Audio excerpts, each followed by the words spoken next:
about how he had liked games ever since he was young. He had always been in the hospital, so naturally he was always playing games. Games became a major part of his life. He played the game with intense concentration, his eyes glued to the screen. He was completely lost in the digital world. The game flashed "Game Over" on the screen, and he got annoyed. He shouted, asking how the AI could be so stupid and why it would heal the enemy instead. He realized that it's a given that you'll grow tired of something if you do it for too long. Even games can lose their appeal. He was done. He said screw this and threw the game onto the table in frustration. He thought that one day playing games just wasn't as fun as it used to be. He remembered playing all types of games, including AOS, RPG, and FPS. It didn't matter what kind of game he played, he thought. The thing is, every game that came out each year was completely garbage, he thought to himself. He thought that the story and world building were all similar and stereotypical. He felt like they were just copying each other. He thought there was no depth to the system. He wondered if there was even one original game out there. That's when he discovered the game called Dungeon and Stone. The game was developed by Oriel Davis and written by Jong Yoon-gang, and it forced players to do 100% of the work. Dungeon and Stone. Dungeon and Stone. He read the name again. He realized that its genre was RPG indie game. The game had 2D pixel graphics that were supposedly hard to come by these days. The young man thought, what the hell? There's only English. The game was called Dungeon and Stone. Since it was free, he figured he'd try it out. He saw the character selection screen, which had a lot of classes to choose from. There was human, dwarf, fairy, barbarian, furry, and a question mark. He looked at the character selection screen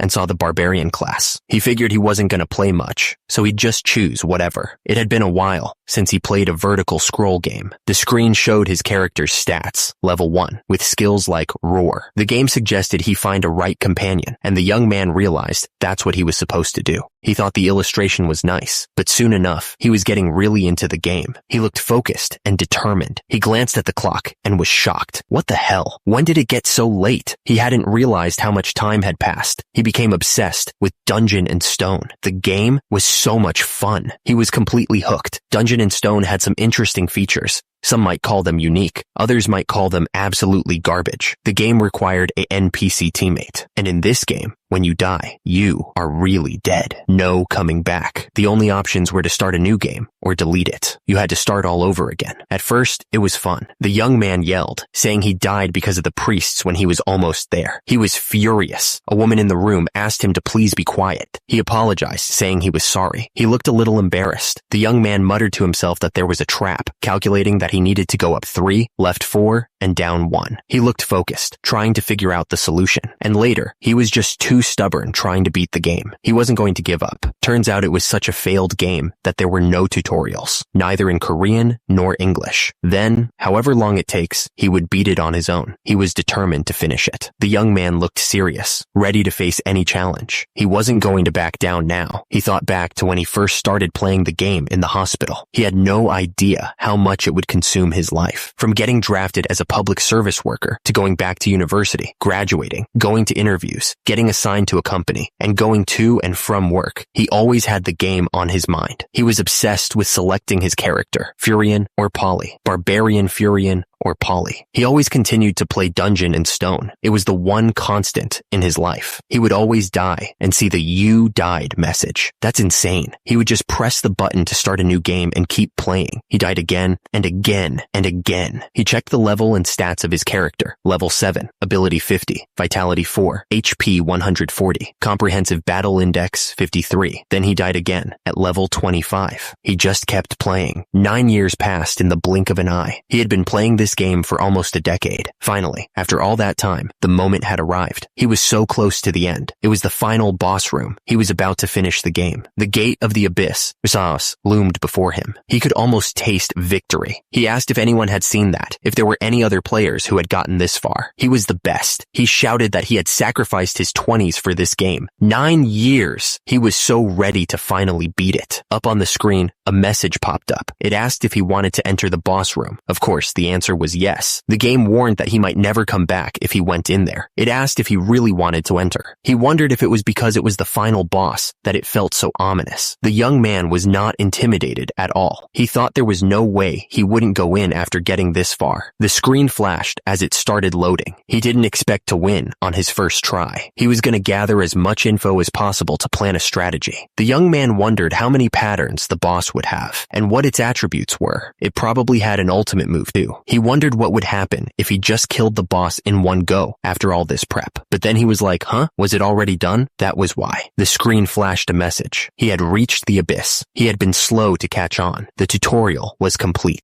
The guy looked up, totally shocked. Tutorial? He was like, wait, what? This was Korean. The young man thought Dungeon and Stone only supported English. The guy was getting angry, remembering something. He thought about how hard he had to work to understand all the English for nearly a decade. Suddenly, a message appeared on the screen. User check complete. The guy was like, what? A strong ray of light poured out, and the young man felt a pain that burned through his body. The guy was like, what the heck? Starting transmission. The light intensified. He lost consciousness. Suddenly, a voice boomed, congratulating the young warriors. The voice continued, announcing that today, they would all leave this sacred place. But Bjorn wondered who was being so loud. The voice boomed again, saying that when they opened their eyes again, they would become proper warriors. The warriors looked up, ready for anything. Bjorn was completely confused by what was going on. Turns out, he was faced with an unbelievable situation. Bjorn looked around and realized that they were using torches instead of LED lights. He was still trying to figure out what was going on. He noticed that there were muscular barbarians everywhere he looked. It was quite a sight. A weird man was giving a speech, telling them to pick a weapon that fit them. The speaker seemed very excited about it. Bjorn wondered what the man was talking about. He realized he was understanding a language he had never heard before, and he was confused about why he was even there in the first place. Bjorn told himself to calm down. He was clearly overwhelmed by the situation. Bjorn was trying to figure out what he was supposed to do, since this felt like the start of a really hard game. He was sweating a bit, trying to stay calm. Suddenly, a thought popped into his head. He needed to understand the situation and get as much information as he could. Bjorn started checking his body, but he was confused. He didn't understand what was happening. He noticed that he had rough hands, strong muscles, and tattoos all over his body. The young warrior realized his body was moving freely. Bjorn stood there, trying to get a grip on the situation. He looked around, trying to understand where he was. Bjorn was shocked. He looked at his hands and wondered what was going on, asking himself if this was really his body. Bjorn realized this was really him, and he looked up with determination. He shouted for those who were called to come forward, his voice echoing through the area. Bjorn was confused by the situation, but he kept his cool. He recognized one of the men as Karak, Venon's third son, and wondered what the hell was going on. The tension was thick in the air as Karak stood face to face with another warrior. The two men were ready to fight, the fiery background adding to the intensity of the moment. The warrior's hand tightened around his weapon, preparing for a fight. He wasn't going to back down, no matter what. The guy with the beard grinned, showing off the double-headed axe. He seemed pretty happy with his choice. The man in the back looked on with a smirk. The man shouted that Vanon's third son, Karak, was now a warrior. His voice boomed through the area, and immediately, he called for Feneline's second daughter, Einar, to step forward. The man looked off to the side, his brow furrowed. He thought that this situation seemed familiar. Something about it was making him uneasy. Turns out, young warriors were picking their weapons. The whole scene was like a deja vu moment for the man. The man with the spear was told it was a fitting weapon for a bright man like him. He seemed pleased with the compliment. On the other hand, the woman with the sword grinned confidently. The narrator continued, saying that being acknowledged as a warrior was a great honor for the young warriors. He spoke with such force, it seemed to echo through the room. Suddenly, a voice boomed out, offering Rafdonia's blessings to everyone. It seemed like a blessing was being bestowed upon them. The city was a beautiful sight, sparkling in the sunlight. At the same time, a sense of urgency filled the air. Bjorn's eyes widened as he realized something important. He was certain that he recognized what was happening. Turns out, he was looking at the Dungeon and Stone game screen. The screen prompted him to select his character, a familiar sight from his past life. At the top, the screen showed the game's character selection, with options like human, dwarf, fairy, and barbarian. The game even showed the barbarian he had picked before. At the same time, Bjorn's face was filled with shock as he started to understand what was happening. The pixelated background of the game was still visible. He realized that he was now in the barbarian character he had been playing. Below, white lines appeared, adding to the confusion. A speech bubble appeared, with him wondering how the hell this had happened. Bjorn's face was a mix of confusion and disbelief as he tried to process the situation. He said, "No way," clearly not believing what was happening. He stammered, realizing that this was actually Dungeon in Stone. The other barbarian next to Bjorn looked just as surprised, with wide eyes and an open mouth. Bjorn looked around, totally lost, and asked himself what the hell he was doing there. He was clearly scared and confused about his current situation. Someone noticed that Bjorn was acting differently from the other barbarians. At the same time, Einar looked down, lost in her own thoughts. Bjorn realized he wasn't the only one who had been pulled into the game. He wondered who had just spoken out loud. The tension in the air was thick as the old barbarian watched everything unfold. His expression was serious, like he knew something was about to happen. The old barbarian asked when he had arrived, wondering if Bjorn was the other person who had entered the game. He stared intently, waiting for an answer. The man yelled, filled with rage. His face was red, and sweat dripped down his forehead as he screamed. He continued, blaming everything on some stupid dude. The man pointed with fury. His eyes narrowed. Then, the text bubble appeared, indicating someone was about to speak. Someone apologized nervously, looking scared. He was sweating, and his eyes were wide with fear. The first man accused someone, saying it was them. His face was full of anger, and he glared intensely. Bjorn looked around, his eyes wide with disbelief. He asked if this place was really Dungeon and Stone. The warrior was clearly not expecting this. Then, a voice responded to him, asking what he was talking about. The question hung in the air, unanswered. At the same time, a barbarian swung his axe down with incredible speed. Bjorn looked up, seeing the attack coming right at him. Bjorn stared, his eyes wide with shock. He couldn't believe what he was seeing. Bjorn's eyes widened even further, his face contorted in disbelief. He exclaimed, "What the hell?" The young man was completely taken aback by the scene. Bjorn was bleeding, but he kept his cool. He told himself to calm down, and immediately after, the young man realized he would be dead if he showed any emotion. The man declared that Kadua's son, ORM, had been possessed by an evil spirit. His voice was filled with anger. The guy put his hand on another man's shoulder. He ordered everyone to erase what the evil spirit had said from their memories. Bjorn was standing there, looking at the scene. He realized that they were going to continue with the coming-of-age ceremony. The young warrior understood what was going on. Bjorn was thinking about what it meant to be an evil spirit in this world. He realized that people like him, those who came into the game, were labeled as such. The young man's expression was one of dawning understanding and concern. He knew he had to be careful. He understood that if anyone found out he was an evil spirit, he would die. The warrior's eyes widened with fear at the thought. He shuddered, thinking about what almost happened. It could have been his head rolling on the ground right then and there. The thought terrified the young man. Bjorn steeled himself, knowing what he had to do. He needed to get through this without being found out. The young warrior focused on the task ahead. Suddenly, the speaker announced the next participant.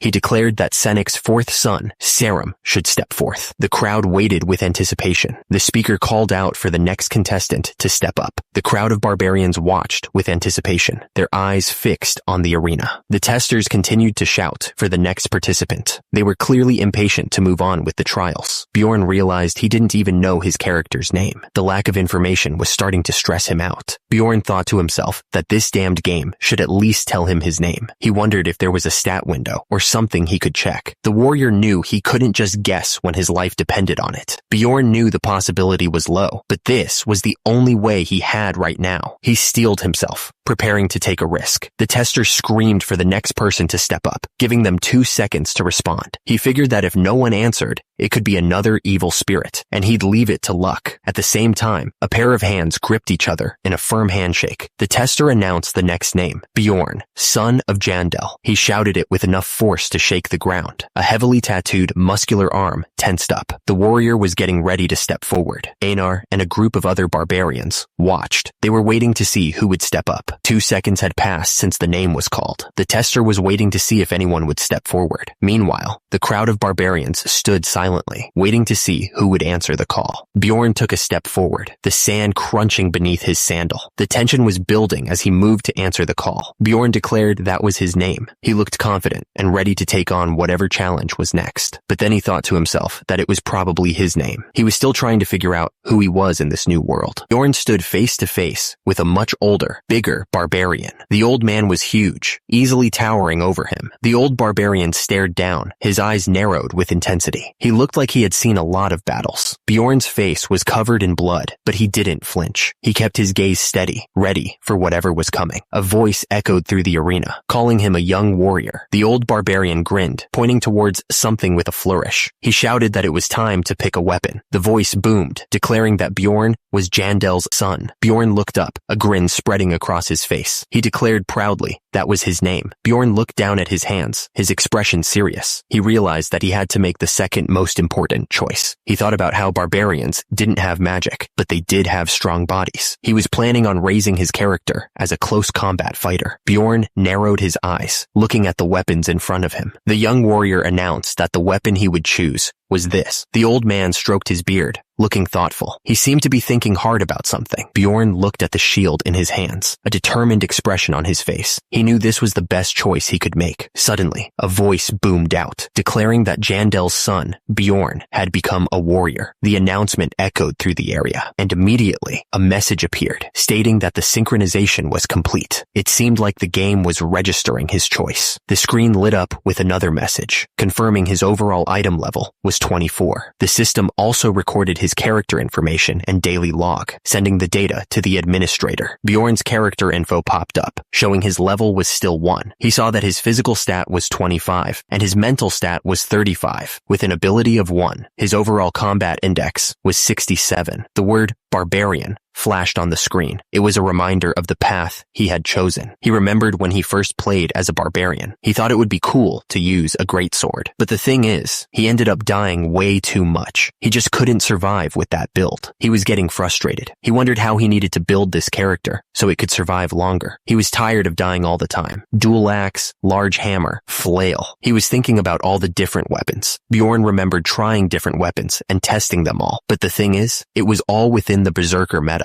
And one day, he had this thought. He was looking at the weapons, trying to figure out a new strategy. He wondered if a barbarian had to be played as a dealer. Barbarians are a race with high vitality and strength after all. While it might not be as good of a tanker as a dwarf, it still possesses the base for a tanker. He realized a shield might be the answer. Bjorn admitted he didn't really like doing this, since this combat method needed a lot of training. Still, he figured it'd be a pity to waste all his research efforts so far, so he decided to give it a shot. And immediately, a massive explosion erupted. The force of the blast shook the entire area. Bjorn stood tall, his shield covered in blood. The enemy was down for the count, clearly defeated. A disembodied voice stammered, clearly shocked by the turn of events. The word clear echoed in the air. At the same time, a game screen popped up, showing his stats. It showed player level 35, body 82, mentality 82, agility 45, item level 10, and comprehensive 225. The screen showed he did damage to the cockatrice, and the cockatrice did 7 damage, but it bounced off. And the screen showed that he got 1 experience for his skill, Smash. The screen said it was effective, and he knocked down a cockatrice. And the final text read, "What an OP character." Bjorn looked determined. He thought to himself that this current decision was the most rational one that he could make right now. He was trying to calm himself down and prepare for what was about to happen. He psyched himself up, declaring that he wouldn't regret it. He had to be strong and face whatever came next. There was no turning back now. Bjorn shouted for them to open up the gates. The heavy chains started to move, signaling the beginning of the ceremony. The atmosphere was tense as everyone waited for the entrance to open. The massive gates slowly creaked open, revealing a dark and ominous path. The air grew heavy with anticipation as the moment of truth approached. Everyone watched, holding their breath. The narrator explained that barbarians who had gone through the coming-of-age ceremony would enter the labyrinth. The young barbarians looked nervous, but they knew this was their destiny. They had to prove themselves. The man declared that they would go to the city with a labyrinth. His face was full of anger, like he was ready to fight. The warriors began to depart through the massive gates of Rafdonia. The chains rattled as they moved, creating a sense of foreboding. The man shouted that their fate lay in that place. He looked intense, wanting to make sure they understood the importance of their mission. The crowd of barbarians charged forward, their faces filled with determination. They were ready to face whatever challenges lay ahead. Bjorn thought to himself that he would run along with them for now. The young man's expression was serious, knowing that he had no other choice but to join the others. The barbarians kept running forward, but some started to wonder if they even knew where they were going. They looked around nervously, realizing they might be lost. Suddenly, a loud voice boomed out, telling everyone to stop. The sudden command echoed through the area. The man shouted that he thought they had lost their way. He looked really worried. The man continued, saying that Karak, Venom's third son, had led them in the wrong direction. He didn't think that Karak deserved to be their leader and needed to take responsibility. All right, Karak told everyone to stop. He admitted that he wasn't qualified to be the leader and would step down. Einar stepped up and shouted that she would be the one to lead everyone. She looked confident and ready to take charge. Einar was wise and should be able to lead everyone to the right path, she thought. The barbarian woman smiled, feeling confident in her abilities. Meanwhile, one of the guys admitted that he thought he was lost. He looked at Einar with a worried expression. Einar looked shocked and asked if it was happening to him too. She clearly didn't expect another person to be lost. The men shouted, wondering how this could be. They needed to get to the labyrinth within the time limit. People started arguing that Einar didn't deserve to lead. They thought that Jin, Tatron's second son, should be the one in charge. Others disagreed, and the whole situation was quickly turning into a mess. The arguing was getting out of hand, and one of the guys thought they were all brainless. He realized that if this kept going on, they might never reach the labyrinth. However, he didn't want to attract attention just yet. Einar suddenly called out, saying, "Hey." She was trying to get someone's attention. Bjorn was standing in front of her. Einar asked Jondel's son if he was also there to blame her. She looked worried and defensive. Bjorn denied it. He told her that he was there to tell her how to get to the labyrinth. The young man seemed serious and determined to help. Bjorn put his finger to his lips, signaling her to be quiet. He didn't want anyone to hear them talking. Einar looked surprised and asked how. She really wanted to know how to get to the labyrinth. Bjorn told her that she just needed to follow those guys. He pointed towards a group of people walking away. One of the people in the group said that there were barbarians swarming over there. He called them foolish savages and said they wouldn't get anywhere so late at night, all armed. Einar said that she understood and would give it a try. She looked determined to follow Bjorn's advice. Einar announced that she had found the way to the labyrinth. The crowd cheered and said that she was wise, but Bjorn wondered if they were really not brainless. Einar shouted to follow her. Her voice echoed through the night sky. The labyrinth was right in front of them. It pulsed with a strange energy. The crowd cheered as they saw the labyrinth, calling it the sacred dimension of battle. Down below, Bjorn cursed under his breath, realizing that it was really the labyrinth. Bjorn wondered if it was really the right decision to enter the labyrinth. He looked worried. Bjorn stood alone for a moment, thinking that nobody would even notice if he just walked away. He knew he could slip away without anyone even realizing it. He thought back to his life before, when he had been sick all the time. He remembered being stuck in a hospital bed. Bjorn wondered how someone like him, who had never even thrown a punch, could possibly survive in the labyrinth. He looked up, his eyes narrowed, questioning if he was strong enough. Bjorn cursed the taxes of Rafodnia, wondering if there was any other way to pay them besides risking his life in the labyrinth. The system seemed designed to screw everyone over. It was one of the worst systems in the game, Dungeon and Stone. All citizens had to pay taxes from the age of 20, or they would be executed. The whole thing was messed up. There were a few ways to get money in this world, but the most common way was to go into the labyrinth and fight monsters. It was a dangerous job, but it paid the bills. Another option was to work at places like the village bars. It was safer than fighting monsters, but the pay wasn't as good. The thing is, Bjorn declared that he was a barbarian. The people in charge were not impressed and said they didn't hire savages. They were worried he would destroy their things, and they had no work for foolish barbarians. He realized that in this game, a barbarian couldn't do any normal work. Because of that, the barbarian class was the only one that received a weapon as soon as they started the game. If that wasn't the case, he wouldn't have to fight monsters. Time was running out fast. There were only 10 minutes left before the labyrinth entrance shut down. Bjorn realized that he had a big problem. He didn't know what to do. The biggest issue was that the labyrinth only opened once a month. If he missed this chance, he would be stuck.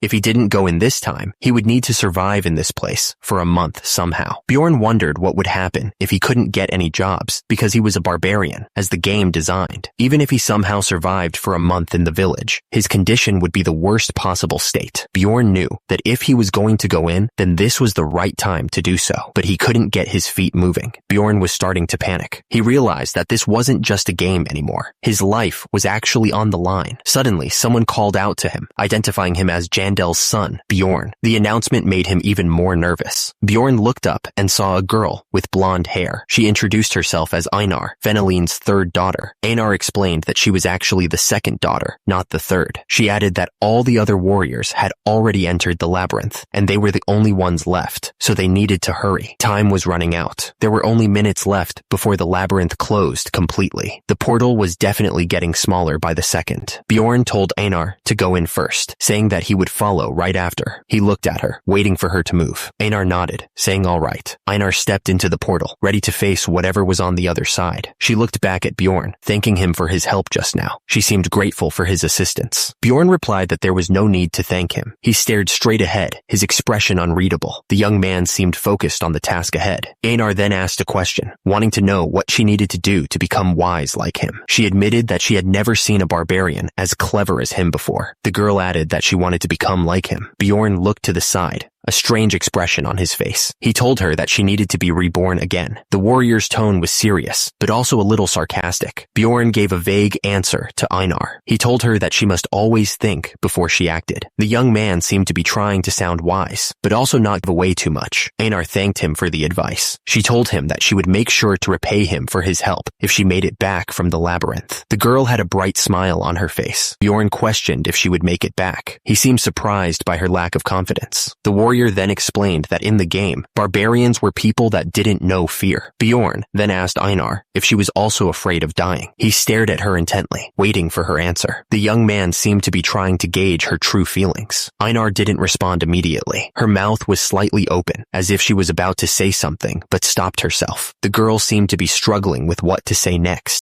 Einar said that it was natural. She seemed to be agreeing with Bjorn's point about fear. The girl looked up at him, waiting for his reaction. Bjorn then spoke about his own fears. He admitted that he was afraid of dying, but he had been born as a warrior. The young man seemed to be trying to come to terms with his situation. Bjorn continued, explaining that he would die if he didn't fight. He then asked Einar if it wasn't the same for her. The warrior was trying to understand if they were in the same boat. Bjorn realized that it was. He thought that they were the same as him, and they simply had no choice but to fight. The young man seemed to be finding some comfort in that realization. Bjorn explained that if they didn't kill monsters, they wouldn't be able to survive in the city. He knew that the only way to live was to keep fighting. The warrior looked determined. Bjorn declared that they should survive and meet again. He added that barbarians learn to overcome their fear and push forward, and that they were truly amazing. The young man looked determined to live. Bjorn then declared that he, too, was a barbarian. He raised his shield higher, showing his resolve. The warrior seemed ready to face whatever came next. Suddenly, a warning appeared, saying that there was only 1 minute left until the labyrinth closed. The foot seemed to be hurrying, trying to get out in time. Bjorn admitted that he was scared, but he was trying to push through it. He looked determined, despite the fear in his eyes. The young man knew what he had to do.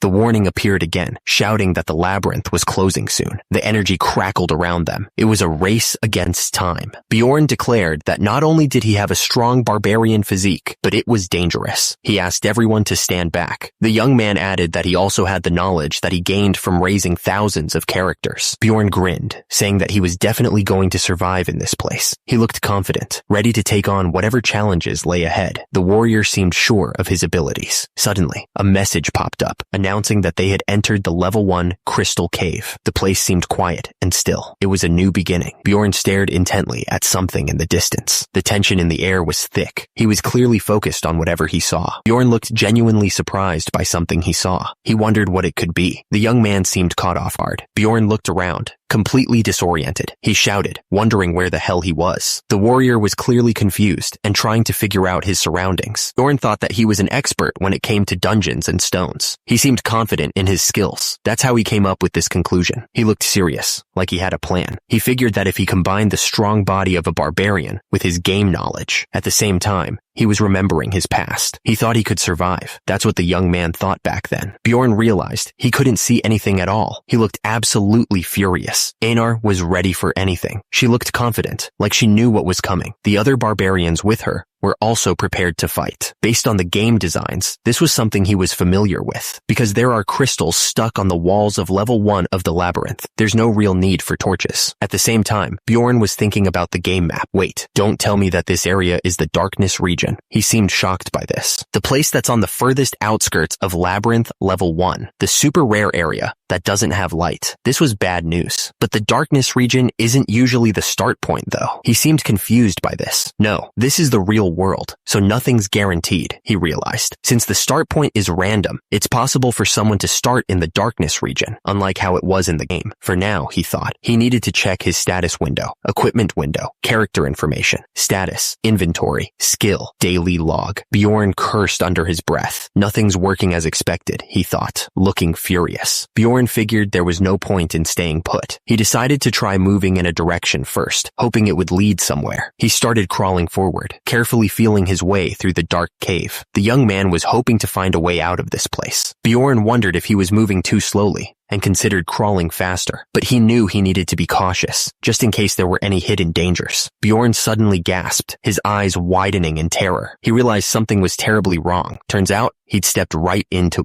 a goblin trap. The warrior was completely caught off guard. The trap clamped down hard on his foot, drawing blood. The pain was intense, but he knew he couldn't afford to make a sound. The system then flashed a message, confirming the obvious. He'd stepped into a goblin trap. This was just great. Bjorn gritted his teeth, trying to endure the pain. He told himself he needed to calm down and not panic. He knew he couldn't let out any sound, no matter how much it hurt. Silence was his only defense right now. He knew goblins were the kind of monsters that used traps on level 1. Bjorn figured the scumbag who laid this trap was probably waiting somewhere nearby. Bjorn's face was a mask of pain and concentration. Sweat dripped down his forehead as he tried to stay quiet. He kept his eyes narrowed, trying to stay focused. Bjorn wondered if the goblin was even nearby. He told himself that might be the case. If he was lucky, the goblin might have gone away for a moment. Bjorn gripped his shield tightly. He knew such relieved thoughts were the most dangerous ones. He thought to himself that if there's a trap, there must be a goblin nearby. The young man realized that if a goblin heard his scream, Bjorn coughed, realizing that a goblin had spotted him after he got caught in the trap. At the same time,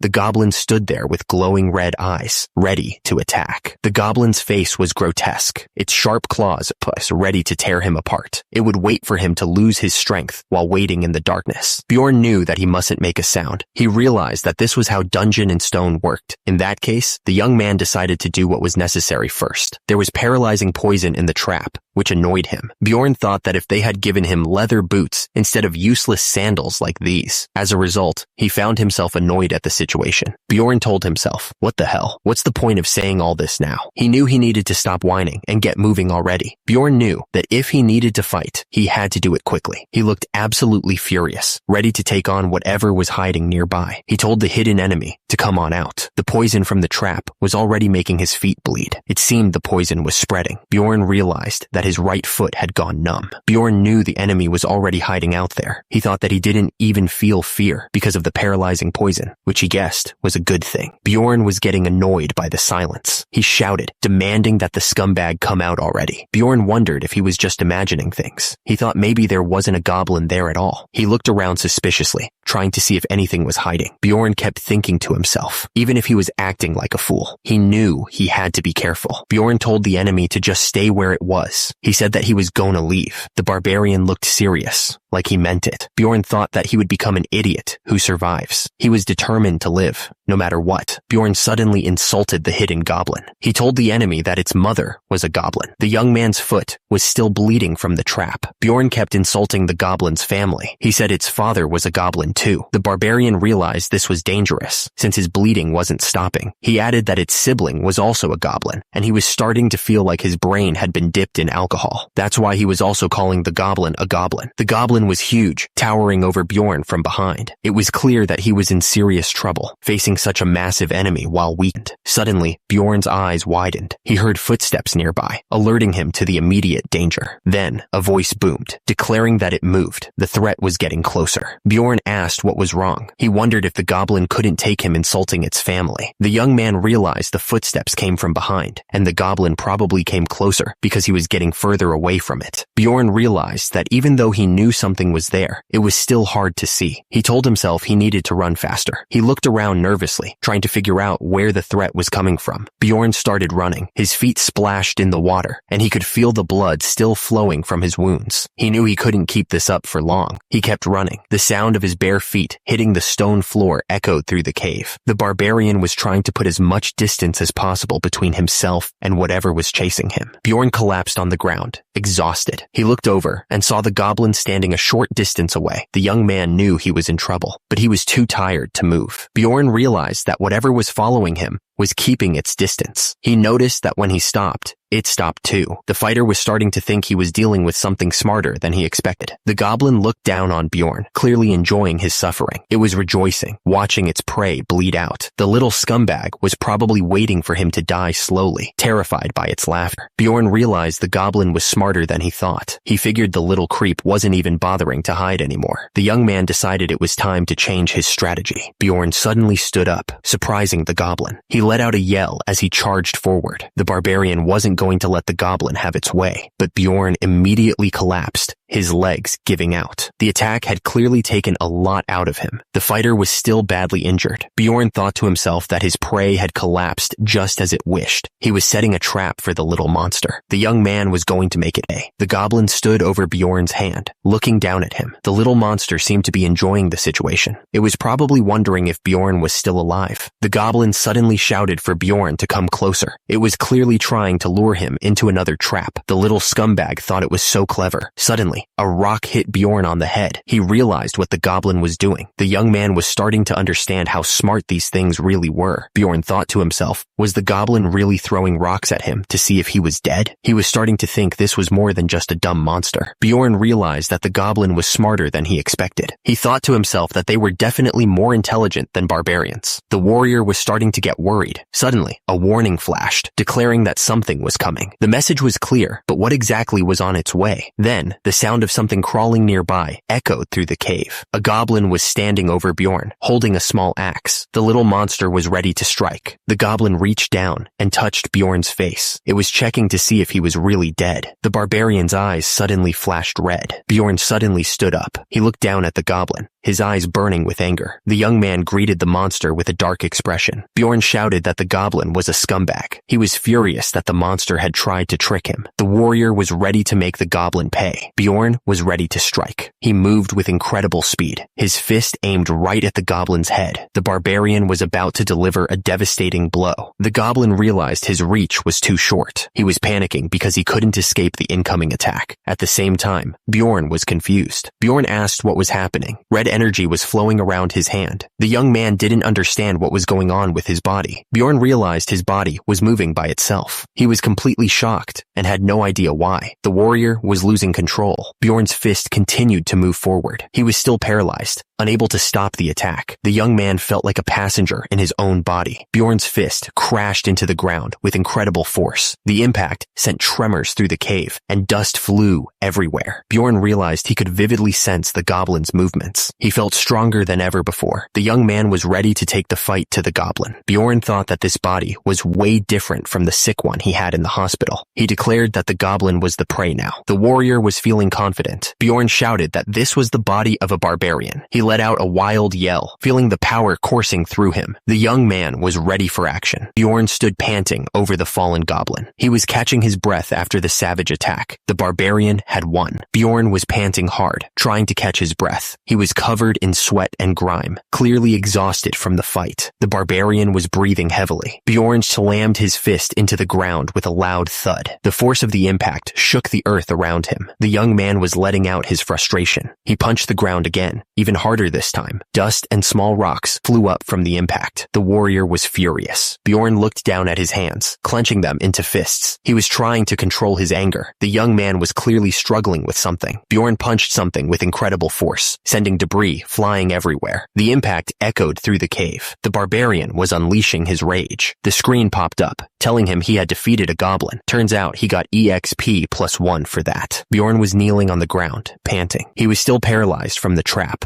but at least the goblin was dead. Bjorn's eyes widened. He noticed the goblin's body was starting to disappear. He was shocked by this. A bright flash filled his vision. It was just like in the game, he realized. And then a crystal appeared on the ground. He wondered what it was. Bjorn was thinking about money. The currency that's being used in Dungeon and Stone was. Bjorn stared at the crystal. It was a grade 9 magic crystal. Its value was. The crystal was worth a piece of bread. He couldn't believe it. Bjorn's face was filled with disappointment. A tear rolled down his cheek as he realized the value of his reward. Bjorn was furious. He thought to himself that this was what he got for going through all that garbage. Bjorn was still stuck in the trap. He thought to himself, right. The screen went black. The text simply said, "This place." At the top, the panel showed several monsters. Below, the text explained that it was a world where labyrinths and monsters existed, and that dead monsters would leave items behind before disappearing. Meanwhile, the image shifted to a city. The text explained that outside the labyrinths, there were familiar game sceneries and other races living together. The screen changed to red. Bjorn realized that this was definitely the world within the game that he knew. Bjorn was still stuck in the trap, and he was in pain. He thought to himself, but he was determined. Bjorn told himself that he would never confuse his reality by thinking it was just a game. Bjorn finally managed to get free. He started walking deeper into the cave, but the blood on the ground made him nervous. The system kept telling him that he was still bleeding. It was like the game wanted to make sure he didn't forget his situation. The message appeared again. He was still bleeding. The blood trail he was leaving behind was getting bigger. Bjorn was lying on the ground, panting heavily. He was clearly exhausted from crawling, but he kept pushing himself forward. Bjorn was breathing hard. He cursed, realizing that he was still bleeding, but at least nothing was broken. He kept crawling. Bjorn admitted that giving up his pride as a human had its perks. Since he wasn't using his injured leg, it didn't hurt as much, and he was actually moving faster than he thought. Bjorn was thinking about how great it would be to not step on any more traps. He really wanted to be done with those things. But then, crap. Bjorn realized he was caught in another trap. He cursed, saying there was another one. Bjorn was trying to stay positive. He told himself that other parts of his body were hurting now, but he could endure it to survive. At the same time, the system kept reminding him that he was still bleeding. The bleeding just wouldn't stop. He could see the blood flowing from his leg, and just to make sure he didn't forget, the system repeated that he was still bleeding, over and over. Bjorn was breathing heavily, clearly in a bad spot. He realized that this was dangerous, and he needed to find someone who could help him, fast. Bjorn was still crawling through the darkness, trying to find a way out. He was breathing hard and sweating, but he told himself that if he kept going in one direction, he would get out of there. Bjorn wondered what had happened to that other guy from before. He was curious if he had died, or if he had woken up back in his original body. Bjorn kept thinking about his situation. He figured he was bleeding so much he understood why humans had religions. At the same time, the system kept reminding him that he was still bleeding. The system kept repeating the same message over and over. It warned him that there was less than 5% of his vitality left. In a moment of despair, it provided a distraction. The system warned that if he didn't get treatment soon, he might die. He was in serious trouble. Bjorn was thinking about his situation. It was just like him to be in a mess like this. Bjorn kept crawling forward. He was leaving a trail of blood as he went. Bjorn figured he was doing well because it was getting brighter. He added that the entire first floor couldn't be covered in darkness. Bjorn knew he needed to get to a lighter area. He could see the light at the end of the tunnel. Bjorn was sure there were 1 or 2 people who could help him, but he immediately realized what a joke that was. Bjorn was standing over another person. He looked down with a smirk, like he knew something the other didn't. The barbarian was clearly enjoying this. Bjorn was still seeing things. He asked himself why anyone would help a dying barbarian like him. The young man wondered if he needed to be a beautiful woman or an intelligent man to get help. Bjorn thought he was going insane.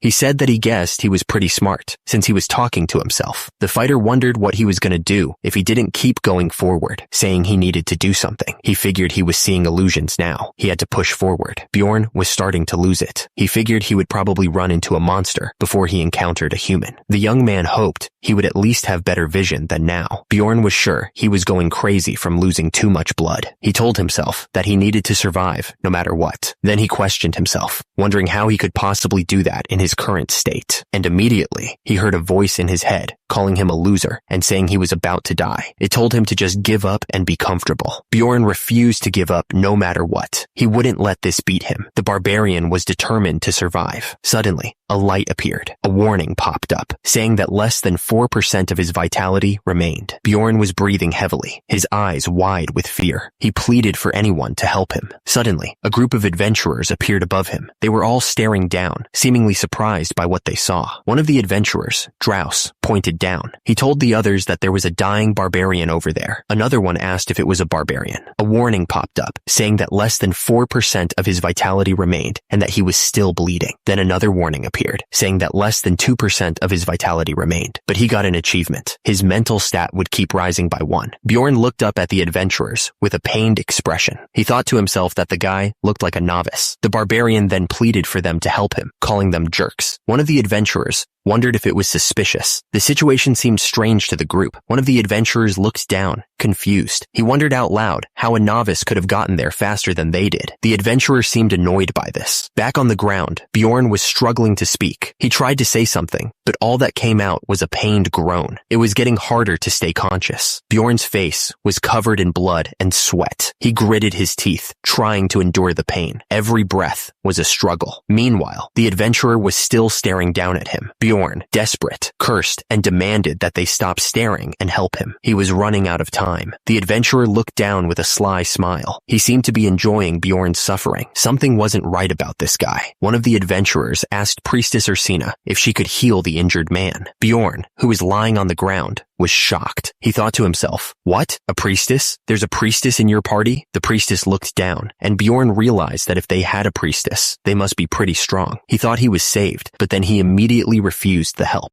The man looked down at Bjorn with a sly smile. He asked if that was right, clearly amused by the situation. The man said that if Bjorn didn't want the priestess's help, it couldn't be helped. He then asked Potsren to give him one of his potions, saying it was only for emergencies. He promised to pay him back once they were outside. The potion was pulled out of the bag. The liquid inside was red. Potsren said that since it wasn't divine powers, it was going to hurt a bit. Bjorn, lying on the ground, told him to hurry up. He looked like he was bracing himself for the pain. The red potion poured onto Bjorn's wound, soaking into his skin. It looked like it was burning as it made contact. A system message popped up, saying his vitality was quickly increasing due to the ongoing recovery, but the barbarian's face was contorted in pain. Bjorn was clearly not enjoying the healing process. What the hell is this? He thought to himself, feeling the effects of the potion. Bjorn screamed in agony. The pain was intense, and he felt like he was being burned alive. He couldn't believe how much it hurt. Bjorn felt like his entire body was melting from the inside. He realized that this was why they didn't allow the potion to be used mid-battle. It was way too intense. The pain was so intense that Bjorn screamed out loud. He couldn't believe how much it hurt, feeling like he was being burned alive. The potion bottle lay on the ground, surrounded by a pool of blood. It was clear that the healing process had been brutal, even if it was effective. With a grunt, Bjorn pushed himself up from the ground. He was still breathing heavily, but he managed to get back on his feet. Bjorn stood there, catching his breath. The barbarian still felt the after effects of the potion, but he was ready to move on. Bjorn's face was covered in sweat. He thought to himself that he really thought he was gonna die. The barbarian was clearly shaken by how close he had come to death. Someone spoke from the shadows, demanding to know how a novice like him had gotten there before them. The voice sounded suspicious, like they didn't believe he was telling the truth. A figure in full armor stood over Bjorn, casting a long shadow. The armored warrior looked down on him with a cold, assessing gaze. Bjorn looked up at the armored figure, who made it clear that they were willing to pay for information about a secret passage. The barbarian realized that was their real objective all along. Bjorn explained that it was probably for the best, since goodwill without a reason was suspicious. He added that he didn't know how he got there. He just stepped into the labyrinth and ended up in that place. The armored figure considered what Bjorn had said. He explained that due to the dimensional instability, people could fall into the outskirts of darkness sometimes. He added that the probability was so low that it only happened once every 100 years. Bjorn listened carefully. He repeated, questioning if it only happened once every 100 years. The barbarian was surprised by how rare the event was. The mage and priestess stood side by side. They had a mage and priestess in their party, which meant they were at least mid to high level. The pair looked like they had seen their fair share of battles.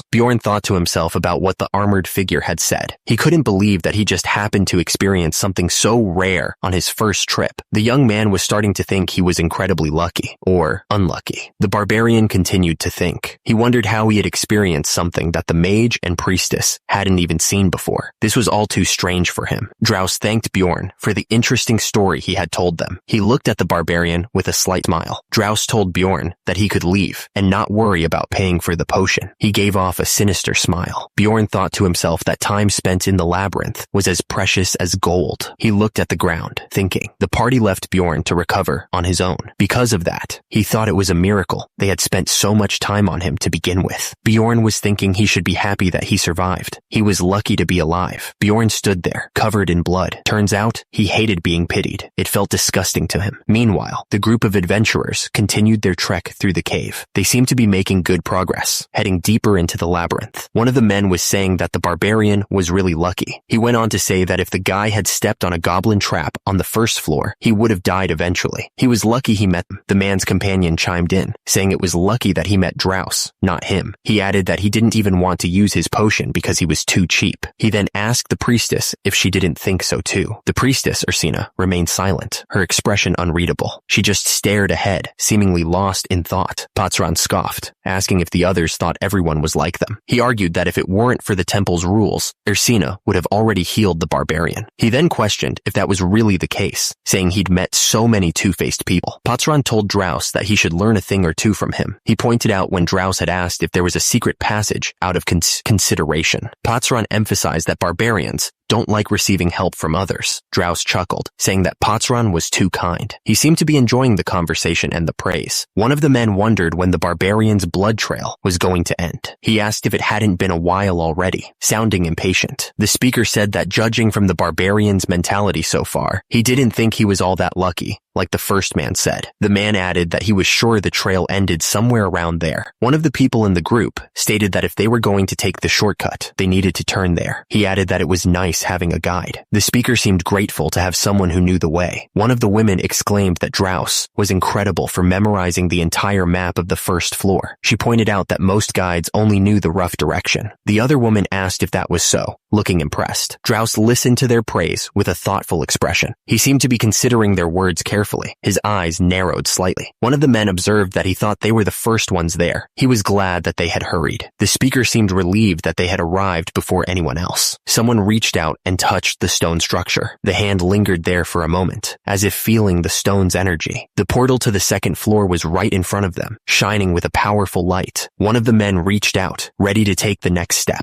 The man declared that the portal would take them to the second floor. He told everyone to go, smiling confidently. One of the women started walking towards the portal, ready to go to the second floor. She seemed eager to continue the adventure, but someone suddenly yelled for them to wait. The group stopped, turning to see what the problem was. One of the people pointed out a sandal on the ground, covered in blood. She recognized it as the one the barbarian had been wearing earlier. The man with the white hair looked up, realizing something important. He said that he thought the other person was right, with a serious look on his face. The camera panned down to the dark cave, showing a faint light source. The cave looked dangerous and mysterious. Back with the group, they all looked worried. They seemed to be discussing the missing barbarian and what might have happened to him. Drows asked how long it would take to get back to where they found the barbarian. He wanted to know the distance, especially if they didn't take the shortcut. The man smiled creepily, finding something funny. He thought it was amazing that the barbarian had crawled so far in the dark, calling the guy a monstrous scumbag. Ursina stared at Drows, saying that the barbarian had to be out of his mind. She asked Patran if he agreed with her, looking at him expectantly. Drows thought to himself, wondering if he would have crawled for hours without any certainty. He couldn't imagine doing that. Patran looked up, realizing something important. He mentioned that, thinking back on it now, the barbarian was holding out his right hand toward them. The group remembered that he showed them the magic crystal. At the same time, the barbarian was still clutching the crystal tightly in his hand. Patran realized that even after crawling that entire time, the barbarian didn't forget his trade item. He was impressed by the man's dedication. The man's expression twisted into a sly grin as he realized something. He admitted that he was wrong before, because the barbarian wouldn't have had anything else to trade. Then, another voice broke the silence. He asked Drows what the barbarian's name was. Another voice boomed out, rejecting the idea that the barbarian was just lucky. He declared that lunatics like that don't die easily unless something crazy happens. The man's face contorted with intensity as he continued. He insisted that no matter how tough things get or how much pain they have to deal with, the barbarian stood amidst a swirl of blood and raw energy. The scene was a testament to his brutal tenacity. They will never treat death as an escape route. This was not a game to be taken lightly. The screen showed a message saying he had defeated the goblin. After almost dying, another message popped up. It said he had defeated the goblin again. Bjorn smashed his fist into the goblin's face, yelling, "Smash, you son of a jerk!" At the bottom of the screen, he thought that he kept running into goblins. Bjorn swung his shield with all his might, crushing another goblin. The young warrior was clearly getting annoyed by the constant waves of enemies. Another message appeared, saying he had defeated the goblin. Bjorn thought to himself that they kept coming. He admitted he was nervous at first, but now that he could see again, these goblins were no threat. Bjorn noticed the traps were just randomly placed on the ground. He thought that the people who set them up were idiots because they didn't even try to hide them with dirt. He thought that their ambush was too predictable and their hiding places were too obvious. The young warrior swung his axe at an incoming goblin. Bjorn smashed the goblin with his shield, yelling, "Where are you going, you scumbag?" The force of the impact sent the monster flying backwards. Bjorn stared forward with a serious look on his face. The only problem was, Bjorn grimaced, thinking that he was so hungry. He could feel his stomach growling. Bjorn was thinking that the deputy chief probably had some food for him. He was really hoping he could get his hands on it. He looked down at the empty food bag in his hand. Bjorn realized something was wrong and cursed. Bjorn started to wonder if crawling on the ground was the wrong choice. He was starting to regret his decision. He started eating, but then he realized something bad. Out of the 7 days worth of rations, 5 were already gone. Bjorn figured he would just need to eat as little as possible. He looked determined to make the rations last. Bjorn was eating some crusty, dry bread. He was surprised at how delicious it was, saying that when he used his spit to melt it, it tasted sweet. Bjorn was chewing on the bread, but he was starting to get thirsty. He frowned, already thinking about his next problem. He wondered where he was going to get water. It was just one thing after another, and he was starting to feel the pressure. At the top, Bjorn was standing in the dungeon. At the same time, he remembered that in Dungeon and Stone, there was a hunger system that forced players to eat and drink. He recalled that it only activated in the labyrinth, and he never needed to carry water around since he just needed to eat. But then he realized that this wasn't a game anymore, and he was in real trouble. Bjorn was covered in blood and looked frustrated. He thought that the game was already hard enough, but now that it was real, the difficulty was insane. He glanced around. Still covered in blood. It was just another world that happened to be similar to a game that he knew. Since the deputy chief didn't give him water, Bjorn was sure there was a supply of water somewhere in the labyrinth. He was determined to find it. Bjorn heard something. He knew it. It was the sound of water, finally. Bjorn walked forward and saw a person. He was surprised. The man looked around suspiciously. He seemed to be listening for something, his expression tight with concern. Bjorn recalled that, aside from the Blondes group, this was his first real encounter with other adventurers.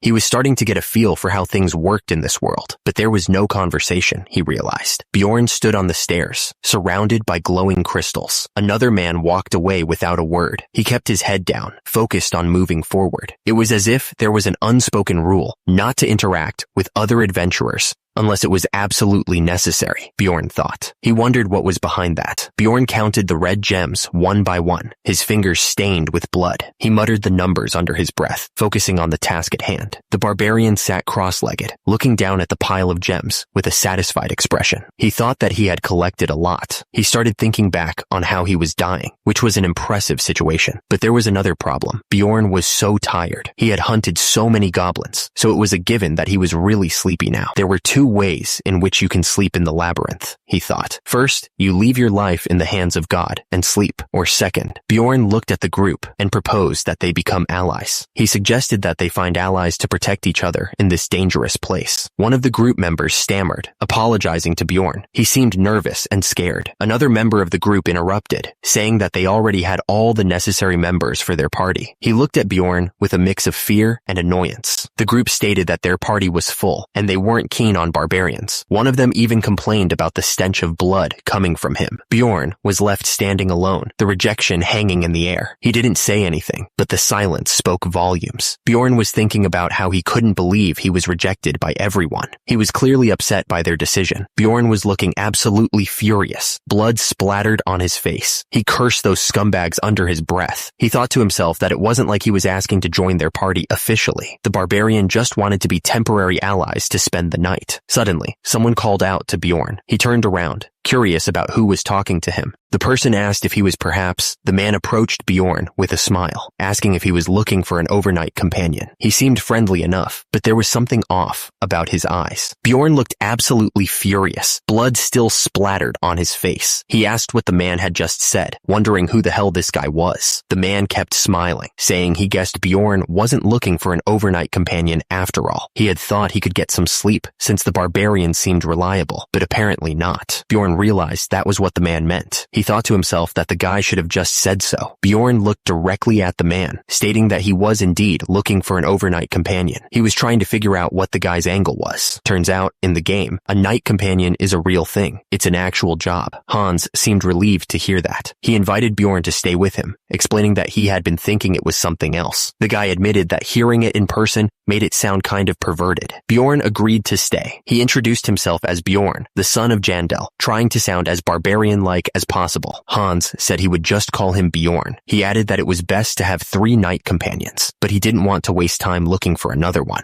Hans wondered why the 2 of them didn't just spend the night together. He immediately realized how that sounded, and he looked absolutely mortified. Hans thought there was something strange about Bjorn's way of speaking. He couldn't quite put his finger on what it was, but something felt off. Bjorn suggested that they play rock, paper, scissors to decide who would get to sleep first. The barbarian seemed pretty confident about his chances. That's how they decided to spend their first night together in the labyrinth. Hans immediately realized how weird that sounded. Hans was happy because he won. He asked if that meant he could sleep first. Bjorn reluctantly agreed. The big guy knew he was going to lose because he had no luck. Hans told Bjorn to take the item, explaining that it was a watch. He said that the barbarian could use it to wake him up when the shorthand reached a certain spot. He held up the watch, which looked pretty old school, with Roman numerals. Hans figured that Bjorn probably didn't even know how to read time anyway. Hans asked if Bjorn understood what he was saying. He offered to explain it again, but was clearly getting annoyed. He was thinking, what the hell? Hans figured that was probably how most people saw barbarians, in dungeon and stone. They just assumed they were all dumb. Bjorn looked at the watch and thought it looked pretty expensive. It felt like trash to him, but he was sure there would come a time when he could use it to his advantage. Hans was sleeping soundly, completely comfortable. Bjorn watched him, wondering if that was what an experienced adventurer was like. Bjorn wondered if Hans would even lend him his sleeping bag if he asked. He was really getting tired of just sitting there. Bjorn complained that it was so boring, since there weren't any goblins or adventurers around, though he admitted that it was convenient. Bjorn glanced at the watch Hans had given him, thinking that time needed to hurry up. He was so ready to get some sleep. The hands on the watch were slowly inching closer to the mark. He was really looking forward to getting some shut-eye. Bjorn woke Hans up, telling him to get up. He was making sure that Hans was awake and ready to take over watch duty.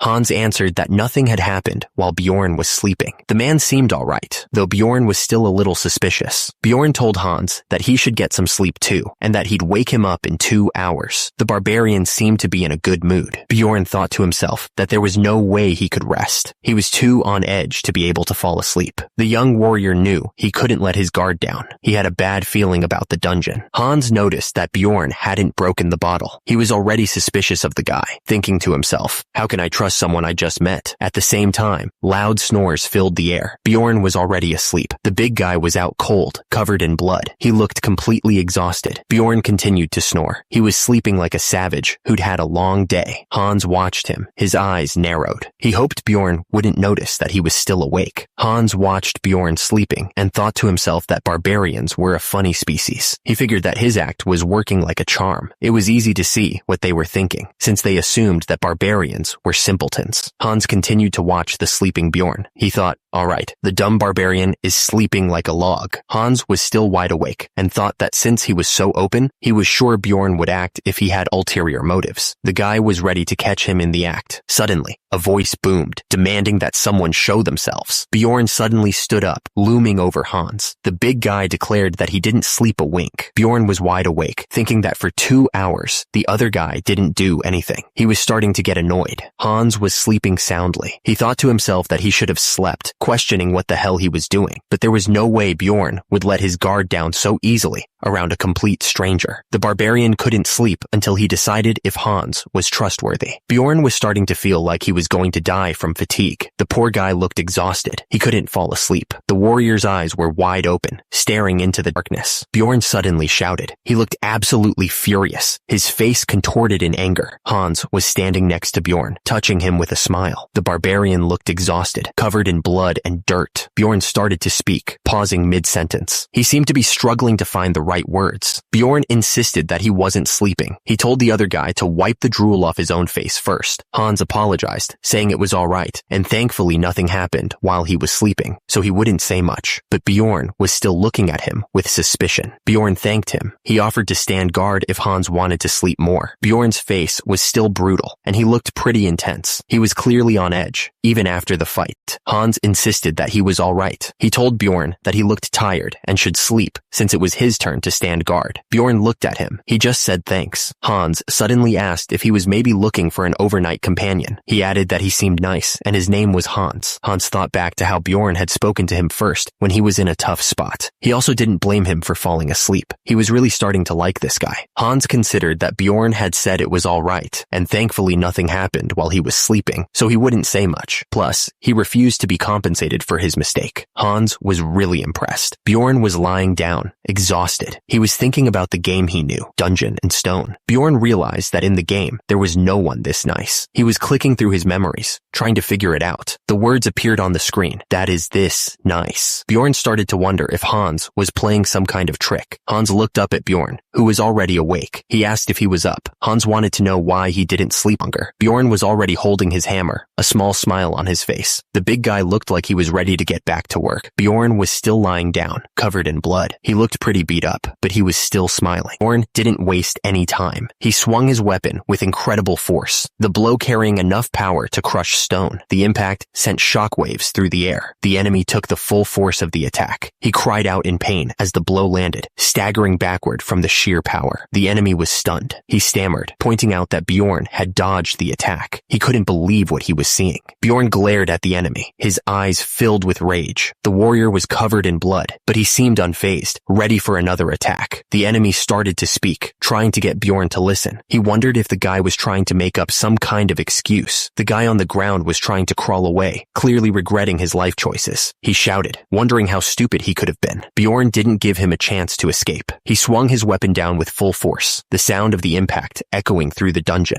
The man coughed up blood, his face contorted in pain. He was shocked by the power of the blow, asking if Bjorn thought he was a barbarian. Bjorn stood over his fallen opponent, towering over him. The guy was still trying to explain himself, but it was clear he was running out of time. Bjorn thought to himself that the guy didn't die with one hit, unlike the goblins. He realized he needed to strike him one more time to finish the job. Bjorn brought his shield down on the guy while yelling that he was going to smash him. The force of the blow looked absolutely devastating. The impact sent the guy flying through the air. He was completely helpless, unable to do anything to stop himself. The guy landed hard on the ground and tried to catch his breath. He was clearly in a lot of pain. Bjorn stood over the guy, his shadow looming over him. The enemy started begging for forgiveness. The guy pleaded with Bjorn to let him live, his voice trembling with fear. He was desperate to escape the situation. The injured man looked up, his face covered in blood. He was asked why he had done it, looking nervous and scared. The guy stuttered, trying to explain that he only wanted Bjorn's magic crystals. He claimed he was just going to knock him out and take them. The injured man was asked if he was really going to kill a barbarian for a few magic crystals. He admitted that he was also after Bjorn's shield, since barbarian equipment sells for a good price. The man was then asked if that was really all. He started begging to be let go, looking up with hopeful eyes. Bjorn didn't buy it for a second, realizing that the guy was still hiding something. He struck the guy hard, leaving the guy gasping for air. Bjorn stood over the injured man, his foot pressed against his chest. He told him that this was the last time to be honest, looking down with cold eyes. The injured man was reminded that killing another adventurer in Dungeon and Stone was a serious crime. Bjorn pressed him to reveal the real reason he attacked, focusing on his heart. The guy looked up, clearly confused by the question. He asked what Bjorn meant, his eyes wide with fear. The injured man started talking, admitting that barbarian hearts were being sold for a high price. He was trying to justify his actions, but his voice trembled. Turns out, they were being used as ingredients for a new spell. The heart glowed with an eerie light, surrounded by a strange, magic circle. Bjorn realized something about the situation. He finally understood the other guy's point of view. To that man, Bjorn was just another monster to kill. He was nothing more than a goblin in his eyes. He was tough to catch, like a slippery fish. The goblins were all around him, but he was too strong for them. But he was precious enough to give a big reward if someone managed to take him down. As a result, Bjorn wondered why the guy had waited until now to attack. Bjorn pressed the man against the wall, asking why he didn't attack when he was asleep. He added that he needed to sleep too, looking down at the man with a serious expression. The man on the ground tried to justify himself. He said he was just a pest, but an effective one. He asked if Bjorn would forgive him since he had told him everything. Bjorn looked down at the man, his expression unreadable. The barbarian was covered in blood, but seemed completely unfazed. A sinister smile crept across Bjorn's face. He looked like he was enjoying the situation way too much. The man on the ground looked up, waiting for an answer. Bjorn asked if he really thought he would forgive him. He added that he would probably run into more people like him, and they would all say the same thing. Bjorn continued, asking if the man really thought he was going to. The rest of his sentence was cut off. Bjorn stared down at the man with cold eyes, covered in blood. He asked if he was supposed to forgive people like him every single time. The man on the ground looked up, terrified. He quickly denied it, saying he wasn't like those other people at all. The man begged for his life, trying to bargain with Bjorn. He offered to give him everything he had. He pleaded, saying he didn't have much right now, but he would give him everything once he got back to the city. He begged Bjorn to give him just one more chance. He promised that Bjorn wouldn't regret it. But little did he know, it had only been one day since the barbarian entered this game world. The man's hand lay limp on the ground, surrounded by a pool of blood. The scene was gruesome, showing the finality of what just happened. Bjorn stood tall, covered in blood. He muttered to himself that he had killed a man. The system notified him that he had accomplished an achievement, his first murder. As a reward, his mental stats would increase by 1. 2 days had passed since Bjorn entered the game. The system informed him that he had equipped a shoulder pad, increasing his overall item levels by 13. Bjorn was now carrying a backpack, which increased his inventory limit. He also equipped a hammer and leather boots, which increased his overall item levels by 30 and 5 respectively. Bjorn thought about how he had graduated from living like a savage. He had started drinking water from his bottle when he was thirsty. He also used his compass when he needed to know which direction to go. The barbarian looked at his pocket watch when he wanted to know the time, and he could even treat injuries with bandages and potions. Bjorn thought about how ironic it was, and then he said that it was only when he killed a man that he was able to start living like a man.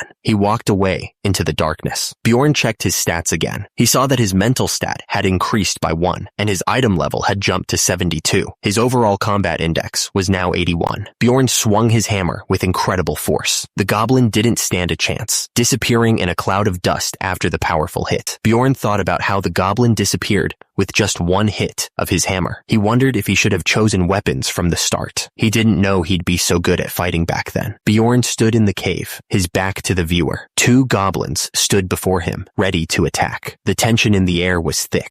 Bjorn realized that since it was the second day, the goblins had started appearing in pairs. He gripped his weapon tighter, ready for the fight. Bjorn thought his battle stats had gone up thanks to his new weapon. 2 goblins approached him, looking angry and ready to fight. Bjorn kept punching the goblins. The force of each blow was enough to make them disappear in a flash of light. Bjorn continued his relentless assault. He thought to himself that his progress was going smoothly so far. Bjorn knelt down, looking around at the crystals scattered on the ground. The scene was covered in blood. Bjorn was starting to feel the strain. He thought that he was going to die from fatigue, since he had been battling goblins non-stop since meeting Hans. He knew he wouldn't last much longer and needed to sleep soon. Bjorn mused that he might not have an overnight companion, but he figured he might be better off alone anyway. Bjorn stood there, looking down at the ground. He was thinking that getting stabbed by the goblins' daggers would be safer than what he was about to face. Bjorn's face was filled with anger. He cursed under his breath, clearly frustrated by the situation. Suddenly, a couple of goblins appeared, holding their daggers. Bjorn complained that the scumbags decided to show up as soon as he started to doze off. Bjorn yelled at the goblins, his face red with fury. He was pissed that they showed up after only 10 minutes. Everything went silent. A big question mark appeared, showing the confusion. Suddenly, there was a huge explosion. The force of it shook the entire area, leaving nothing but dust and debris. Bjorn's back muscles tensed as he spoke. He was saying that he had killed everyone he could see. Bjorn was lying down, looking exhausted. He begged them to stop showing up, wishing he could just get a little bit of sleep.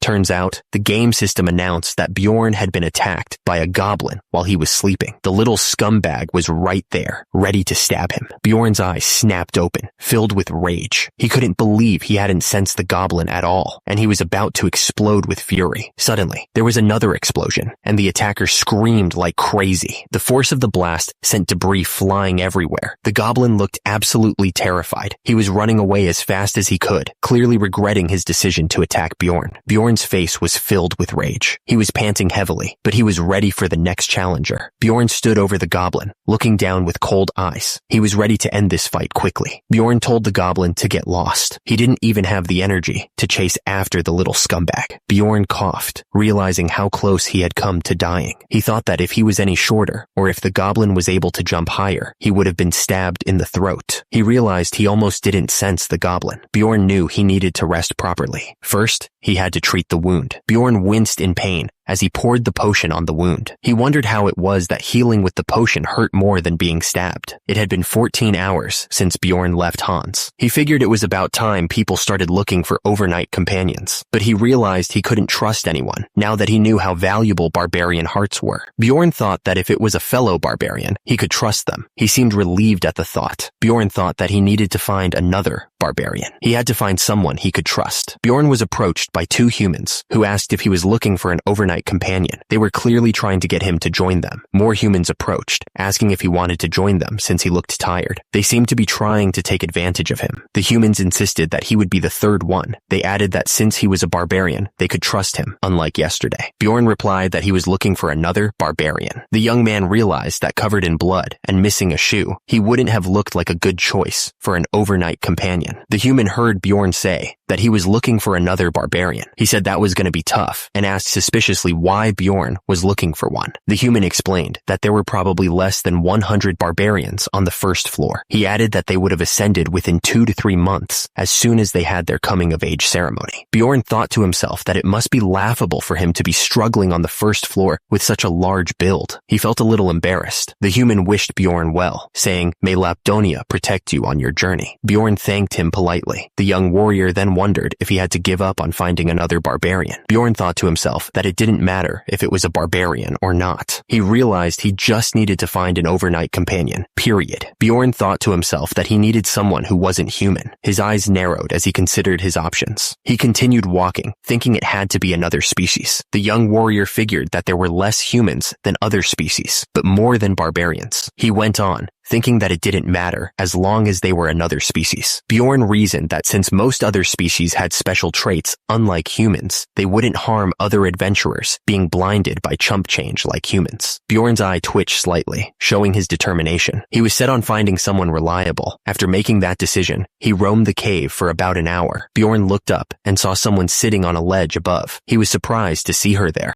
The elf looked absolutely terrified. She was shivering, clearly scared of something. The elf's eyes widened as she noticed Bjorn. She looked like she was about to run. Turns out, he had found an injured elf. This could be useful. Bjorn looked at the elf and asked if she was alone. He wanted to know if there were any other threats nearby. The elf was super on guard. It made sense, since anyone would be intimidated by a big barbarian when they were injured and all alone. The elf was hurt on her stomach, and it didn't look like she was stabbed by a goblin dagger. Bjorn looked down at her and asked if a human had hurt her. He was trying to figure out what had happened. Bjorn started walking toward her. The sound of his footsteps echoed through the cave, making the elf even more nervous. The elf begged for help, calling him Mister. She looked up at Bjorn with pleading eyes, hoping he would show her some mercy. Bjorn looked confused by her reaction. He hadn't expected her to beg like this. At the same time, The elf kept begging him to let her go, calling him a barbarian. Bjorn thought to himself that he was surprised. What the hell? What kind of elf has no backbone? He had assumed that she would be cold, like the elves in the game. He realized that he would have approached her differently if he had known her personality. The warrior decided to get rid of the misunderstanding by giving her a smile. Bjorn reassured her, telling her not to worry. He was hoping to calm her down and gain her trust. Bjorn was smiling, trying to look friendly. At the same time, the elf was staring up at him, probably trying to figure out what he was planning. Bjorn told her that he had no intention of killing her, but the word liar appeared on the screen, so he was definitely lying. Erwin begged him to let her live, just this once. She was clearly terrified of what he might do to her. Bjorn wondered what the hell all barbarians do. He was starting to get annoyed. Bjorn was thinking about why she was so intimidated by just one sentence. He thought, what the hell is with their image? Bjorn suggested that she should treat her wound first, and they could talk later. Erwin looked at the bandages in surprise, wondering what they were. Bjorn knew that those were lyco leaves. He had been worried that they were poisonous, but now he knew that she could use them safely. Erwin asked him why he was giving her those. She looked confused, wondering what his angle was. Bjorn said that there must be a reason to help someone. He thought to himself that there definitely was a reason. Bjorn told her that he would stand guard so she could treat her wound. The barbarian wanted to become overnight companions with the elf. Bjorn thought to himself that it might sound bad, but it wasn't exactly the worst situation for her either. He was trying to figure out the best way to approach her. Erwin was injured and fatigued. She had been through a lot, and it was starting to show. Bjorn knew that Erwin was in a much worse situation than he was. The barbarian knew that she had a beautiful appearance. She finished treating her wound. Erwin had cleaned and bandaged it as best she could. Bjorn thought to himself that she seemed to be less guarded now. He figured that they should probably make their introductions now. The young man was ready to start talking. Bjorn decided to formally introduce himself, trying to ease the tension. He stated that his name was Bjorn, the son of Jandal. Erwin seemed a little surprised by his sudden formality. The elf quietly responded with her own name, barely above a whisper. Bjorn wondered why she was so afraid of him. The barbarian asked if it was because he was a barbarian and she was an elf. He tilted his head, confused by the situation. The scene flashed to a battle between elves and barbarians. The two groups were locked in a brutal conflict, each side fighting with savage intensity. The flashback continued, showing the deep-seated hostility between the two races. It was clear that there was a lot of bad blood between them, and it wasn't going to be easy to overcome that. Bjorn seemed to be getting a little annoyed. He stated that it was relevant to the conversation they were having. The barbarian continued, saying that this was the first time he was hearing about the hostile relationship between elves and barbarians. He thought they had good relations in the game before. Erwin stammered nervously, denying everything. The elf insisted that the war ended 10 years ago, and that she harbored no ill will towards barbarians. Erwin insisted that she didn't want to fight Bjorn. She wondered how much time had passed from the game that he was aware of. Either way, the woman said that she had no time to find anyone else right now. Erwin seemed relieved that Bjorn didn't harbor ill will either. She asked if that was so, her face lighting up with hope. Bjorn looked down at Erwin. He asked if she wanted to be his overnight companion. The barbarian seemed serious, but the question was still kind of weird. Erwin seemed surprised by the question. She said that she was really tired and suggested that they just cooperate for today. The elf looked like she was trying to avoid something.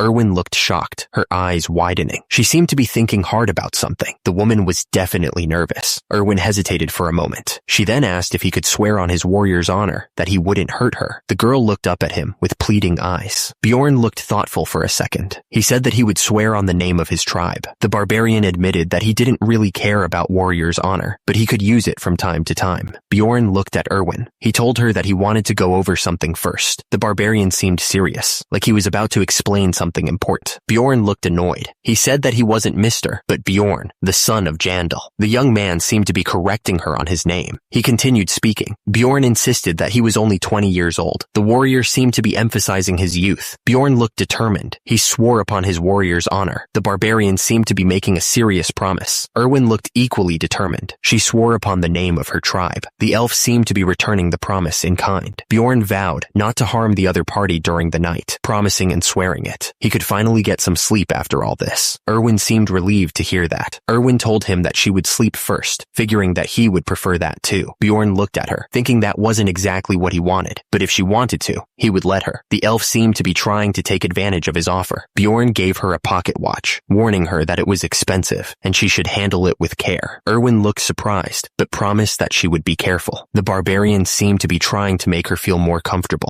Bjorn thought to himself how difficult it was to get some sleep, but since he never knew, he would pretend to sleep for about 10 minutes. The warrior was still on guard, even after making the promise. But Erwin suddenly called out to him, interrupting his thoughts. The young woman seemed to need something urgently. Bjorn's eye snapped open, alert and ready for anything. Erwin suddenly woke up, asking what time it was and saying it had been hours. She immediately handed Bjorn back his watch, looking a little flustered. Bjorn wondered when he had fallen asleep, since he couldn't even pretend to snore. He thought that it must be the synergy of the blanket and backpack that made him so sleepy. Bjorn figured he should let her borrow those things too. He told Erwin that she could cover herself with the blanket. If she wanted, she could also use it as a pillow. Erwin seemed happy and told him that she would use them well, thanking him for the offer. She looked relieved to have something to keep her warm. Erwin fell asleep as soon as her head hit the ground. She looked peaceful and relaxed, finally getting some rest. Bjorn figured that Erwin must have been tired as well, since her day was probably as tiring as his. He was starting to feel bad for the elf. Bjorn sat down, thinking it felt like it had been 5 days, but it had only been 3. He figured that since he had all these useless thoughts in his head, he was probably feeling better. At least he wasn't bored. Bjorn wondered what had happened to him in real life, asking himself if he had been reported as missing. He figured it probably hadn't been reported yet, since who would even come visit him anyway? He looked sad as he thought about his old life. Bjorn told himself to stop thinking about it. He was starting to get depressed. Bjorn figured that even if he were to go back, there was nothing there for him. He knew that if he kept thinking about it that way, his willpower was going to break. After a few more turns of standing guard, it was time to get going. He stood up, ready to move. At the top, the pocket watch showed the time ticking down. Meanwhile, Bjorn was still lying down, thinking that there were only 10 minutes left. Bjorn was silent as he stared off into space. He started to wonder about something. Bjorn was considering something as he watched the elf sleep. He wondered if he should ask her again. Bjorn thought that since she was an elf, she would be helpful in battle. He figured she could pull her weight. Bjorn thought that if they became allies, he would need to split the rewards with her, which would decrease his share. But the goblins had been appearing in swarms since 3 days ago, so he was conflicted. Bjorn was thinking about whether it made more sense to get some safe sleep or to go find more magic crystals. He was trying to decide what was more logical. At that moment, Bjorn was being watched by 2 people. They were walking through the cave towards him, but he didn't notice them yet. One of the men asked if that was the elf. The other man thought it was her, saying that the bow and arrow looked the same. The man asked the barbarian what his relationship was with the elf. He seemed very curious. Bjorn told him that they were overnight companions, as he could probably tell. The man found it fascinating that a barbarian and an elf could be companions. He then asked how much time was left. Bjorn looked down at the men with pure anger. He told them that he had no obligation to respond to them. At the bottom, one of the men looked nervous, while the other smirked. The man smirked, a bead of sweat dripping down his face. He simply replied that he understood. The 2 men turned around and ran away. They were clearly trying to get out of there as fast as possible. Bjorn stared after them, a worried expression on his face. He had a bad feeling about this, thinking that they were definitely looking for Erwin. Bjorn looked down at Erwin. He seemed concerned about what was going to happen next. Erwin was still sleeping soundly. She mumbled that she wanted just 5 more minutes. Bjorn looked absolutely furious. He said that she was about to get screwed, but she still wanted to sleep. Bjorn tried to wake Erwin up. He told her to get up immediately, his voice firm. Erwin just mumbled in response. She was clearly still half asleep. Bjorn realized that she was pretending to be asleep. He noticed that the blanket, which had been loose before, was now covering her face completely. Erwin suddenly screamed. The young woman was clearly startled by something. Bjorn asked her why she was pretending to be asleep. She stammered, saying that if she got up. Erwin looked up at Bjorn with tears in her eyes. She thought he was going to desert her. The elf was clearly afraid of being left alone. Bjorn realized that was what she was worried about. He thought to himself that they weren't official allies, just temporary overnight companions. The warrior considered it a relationship maintained by standing guard while the other person slept for one night. Bjorn thought that as soon as she opened her eyes, their oath would end. He wondered what had happened with those 2 guys. The young man was curious about what they knew. Erwin immediately denied that anything had happened. She looked surprised by the question. The elf seemed flustered. Bjorn asked how they knew her. He figured they were probably from the same clan as the human who had tried to hurt her. The barbarian was suspicious. Erwin noticed that the symbol on the garments of the men they encountered were the same. She realized that they were called the Crystal Union. The elf seemed concerned by this information. Bjorn realized that it wasn't just a couple of guys, but an entire group after her. He thought the situation was getting much worse. The barbarian considered parting ways with the elf and getting going, but then he looked at her. He was anxious because the elf was only 20 years old. The warrior felt a pang of guilt. Bjorn sighed. He decided that they should talk while they were moving. The young man seemed to have made a decision. Erwin asked if he was going to help her. She added that she would hear his story first before she decided. The elf looked hopeful.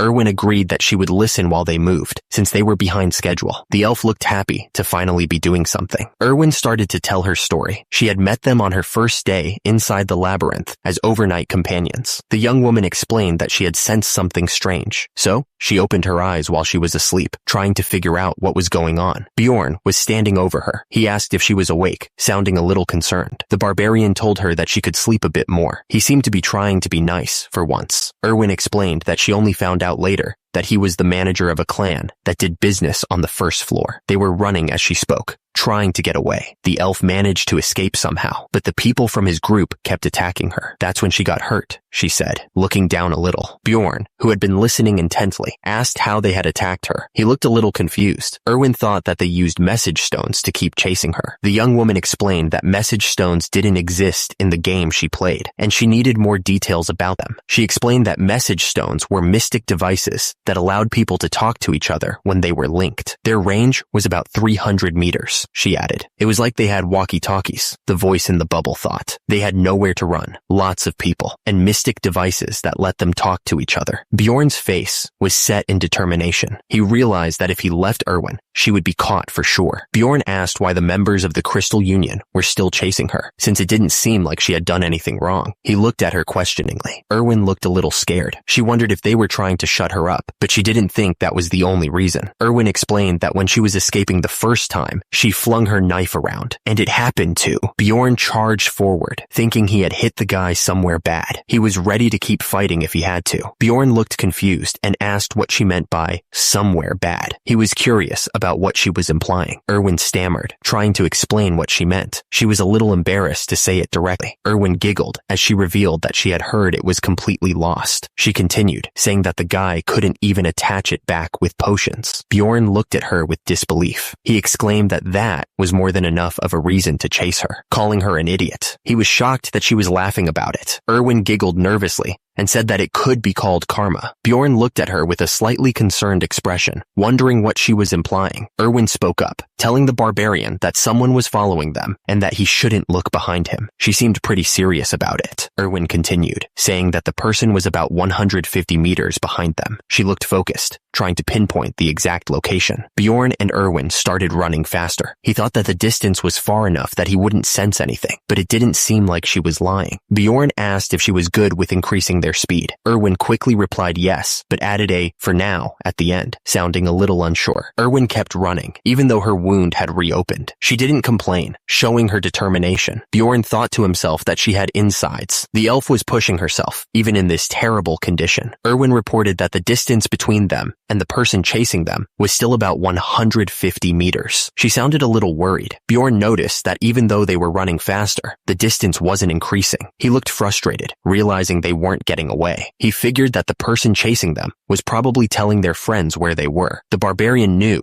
that was going to be a big problem. The decision was made. They had to get rid of the people chasing them. Bjorn figured that if he were the target, he would have already made the same decision. He looked serious, gripping his hammer tightly. Bjorn knew that if they killed the scumbag, there was no going back. He had to think about the risks. Erwin wanted to know what the benefits were. She stammered, asking Bjorn for more information so she could make a good decision. Bjorn turned to Erwin, asking her what she was good at. He needed to know her strengths. Erwin told Bjorn that she was good at laundry and cleaning, but not at cooking. Bjorn looked at her, confused, and asked her what she was talking about. Erwin realized that Bjorn was asking about her skills in battle. She laughed nervously, correcting herself that she meant during battle. The elf proudly declared that she was good at archery. She seemed happy to finally have something useful to contribute. Erwin then added that she could also use spirit magic, specifically the flame element. She showed off her power, conjuring a small flame. Bjorn thought to himself that she was the perfect example of an elf archer. He also realized that the flame element was the rare rarest one. He looked impressed. The question hung in the air. Had she ever taken a life before? Erwin looked up, her expression unreadable. A shadow fell over her face as she thought about the question.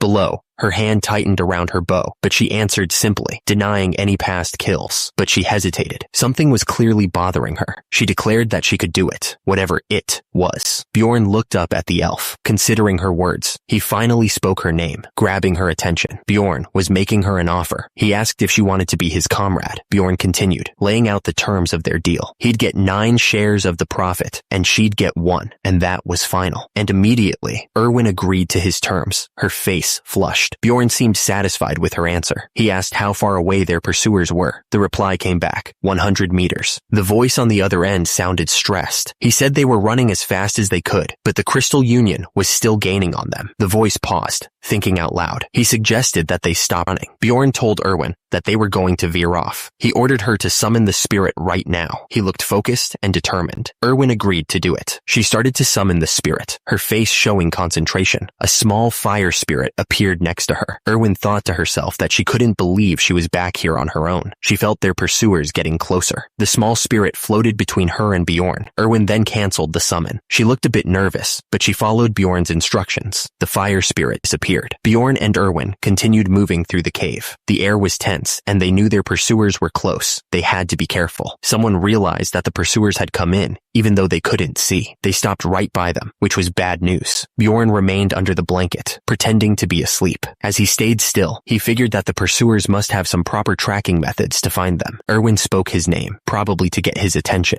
She looked at him with a worried expression. Erwin's face was shown in a close-up. The elf looked determined, like she was about to do something. Erwin drew her bow, ready to fire. She whispered that she was going to shoot. Erwin aimed her bow with deadly focus. She was ready to fire at a moment's notice. Her eyes narrowed in concentration, and immediately, the arrow flew, striking one of the pursuers right in the head. Blood splattered as the arrow found its mark. Blood dripped down from above, splattering onto Bjorn and Erwin. The two of them stood there, looking up at the body above. Erwin looked up, her face a mixture of shock and relief. She hadn't expected to actually hit the guy, but she did what she had to do. Bjorn told her that she did well. He added that if she had hesitated, they would have both been in danger. A man knelt over a body, his expression grim. He looked closely at the person lying on the ground, who was clearly dead. The kneeling man held up a small device, trying to make contact. He called out the name Serdin, hoping for a response. The man shouted into the device, desperate to get through. He reported that Serdin was out of contact and had been chasing the elf and the barbarian. He was clearly worried. An intense voice ordered everyone to gather at the Goblin District. The urgency in the voice was impossible to ignore. Bjorn sat down, looking a bit disappointed. He said that if it was Serdin, he was hoping there would be some decent loot, but there wasn't much to see.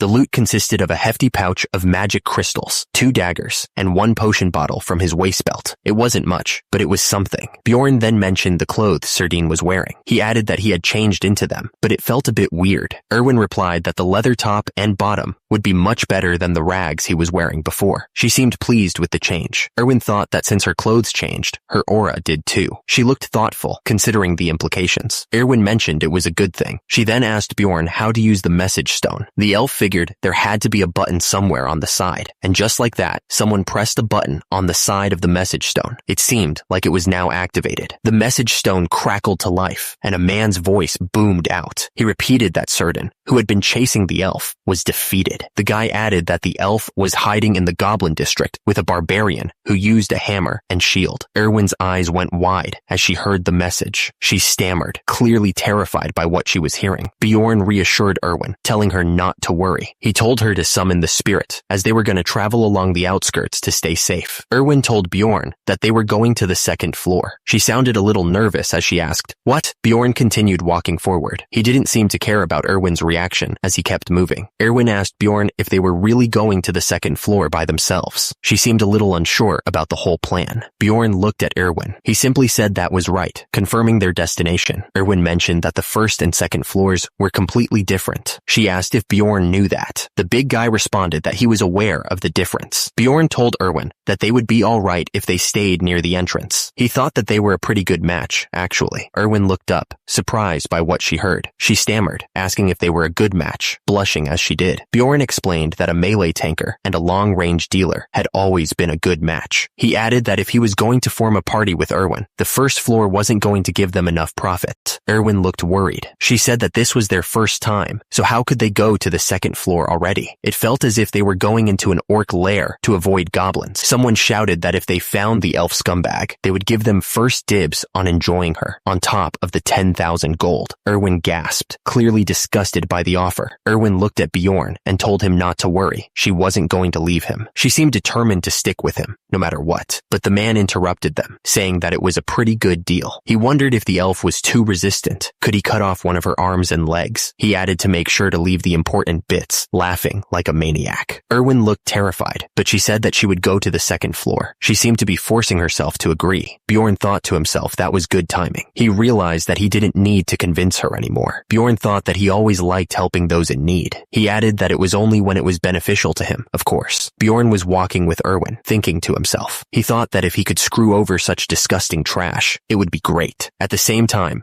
Erwin looked down, unsure about what to do. Bjorn continued thinking to himself that he would have the self-satisfaction of doing good. Bjorn was holding his bag tightly, still thinking. He thought that it would be the best of both worlds, and there was no reason not to help. Erwin looked at Bjorn and asked him if he even knew how to get to the second floor. She added that she didn't know the exact path, but if they kept heading north, they would get there eventually. Bjorn explained that the dungeon was designed in such a way that if you kept following the darkness, you would reach a portal. He said that the darkness represented a path that led you to the upper floors. Erwin called out to the Barbarian, telling him to wait. She seemed to have noticed something he hadn't, and immediately, the elf pointed out that there was a goblin trap right in front of them. It was hard to see in the dim light, but there it was. Bjorn thought to himself that the traps were appearing pretty late. He had only walked a few steps before stepping on one. He wondered if it was because goblins didn't appear frequently in the light. He was trying to figure out the pattern. Bjorn exclaimed that he was really unlucky. He told Erwin that he would handle it, and she could take a break. The big guy seemed annoyed. Erwin told the big guy that he better not use the spirit. She added that she needed to save her strength for later. The elf replied, of course, with a smile and a slight blush. She seemed a little too eager to agree. Bjorn thought to himself that it didn't look like she meant of course at all. He wondered how he knew she was planning something, and suddenly, two ghouls appeared, growling menacingly. Erwin gasped, clearly caught off guard by their sudden arrival. The elf didn't hesitate. She immediately fired an arrow, aiming for one of the ghouls. The arrow flew straight and true. Erwin fired another arrow with incredible speed. She was determined to take down the ghouls as quickly as possible, and immediately, a savage kick sent the ghoul flying. The force of the impact echoed through the dark tunnel. The ghoul's face contorted in pain and shock. It was clear the kick hit hard, but another enemy was already on the move. A goblin, sword in hand, growled as it charged forward. At the same time, Erwin aimed her bow again, ready to fire another shot. The elf was focused on the new threat. Meanwhile, the goblin was closing in, its eyes fixed on the elf. The elf stood tall, bow in hand, after the fight. Blood splattered all around her, a testament to her deadly accuracy. Erwin looked at Bjorn with a bright smile. She asked him how she did. Bjorn told her that she did well. He added that she really must be an elf with that kind of archery. The barbarian thought she was more skilled than he initially believed, and her movements were also agile. Bjorn held out his hand, showing the magic crystals they had obtained. The crystals glowed softly in the dim light of the dungeon. Erwin held the crystals, her eyes sparkling. She asked if she got one, and he got 9, right? Erwin smiled brightly, talking about something her younger sibling had been asking her for. She seemed really happy at the thought of getting it for them. Bjorn looked confused as he heard her words. He thought to himself if she was trying to insult him or something. He looked at her suspiciously. The system announced that the bounty on the elf had been raised to 20,000 gold. Erwin looked absolutely shocked by the news. She was clearly worried about the implications. Bjorn reassured her not to worry. He said that no one would search for them in the dark. He added that those guys didn't seem to have the best teamwork either. He seemed confident that they could handle anything. Someone announced that they were relocating to hunt the razor-mane wolves. The message continued, asking if anyone wanted to take a break with them, but it seemed like a lot of people weren't even interested. Bjorn thought things were going too well and that something bad was about to happen because of his bad luck. He was interrupted by something. Erwin yelled for Bjorn, warning him that there were ghouls nearby. She looked terrified. Bjorn looked shocked and asked why there were ghouls here. He knew that on the first floor, different monsters appeared based on the direction you went, and ghouls were supposed to be in the south. The barbarian wondered if they had roamed too far and gotten to the border. He seemed concerned. Erwin looked at Bjorn with a worried expression and asked if she had to fight them by herself. She seemed really scared. Bjorn explained that the experience system in this game was really weird. He added that you only get rewarded the first time you beat a monster of the same kind. Bjorn continued, saying that they needed to beat as many different kinds of monsters as they could to level up. He thought this was actually a good thing. Bjorn told Erwin that he would take the lead. He wanted her to take care of the ones in the back. Bjorn thought that if this was like the game, the ghouls wouldn't attack until they got close enough. He prepared himself for the fight. The ghoul was drooling and looked like it was ready to attack. It was staring right at them. Bjorn was facing a bunch of ghouls, but he was surprisingly calm. He thought to himself that things were going exactly as he expected. Bjorn swung his weapon with incredible force, hitting one of the ghouls. The ghoul went flying backwards, clearly caught off guard. Bjorn stared intently. His eyes narrowed. He was focused on the fight, ready for anything that came his way. He swung his weapon again, putting all his strength into the blow. Bjorn knew that ghouls were stronger and faster than goblins. Bjorn thought that even though the ghouls were stronger, they were still rank 9 monsters. He knew their patterns were simple, making them easier to deal with. Bjorn stared intensely at the ghoul, his expression serious. He wasn't intimidated at all, ready to take on whatever came next. At the same time, Erwin was aiming her bow with a confident smile. She thought that with a trusty comrade, this was going to be easy. A message popped up, showing that they had defeated a ghoul and gained 1 experience point. They kept walking north. Turns out, it took them 3 days to get where they were going. Erwin suddenly stopped. She asked Bjorn what was going on. Erwin pointed at the blood on the ground. She didn't think it was from the goblins, and wondered whose blood it could be. She added that she thought the blood led in the direction they wanted to go. The camera zoomed in on the blood. Bjorn considered what it could be. He started to look worried.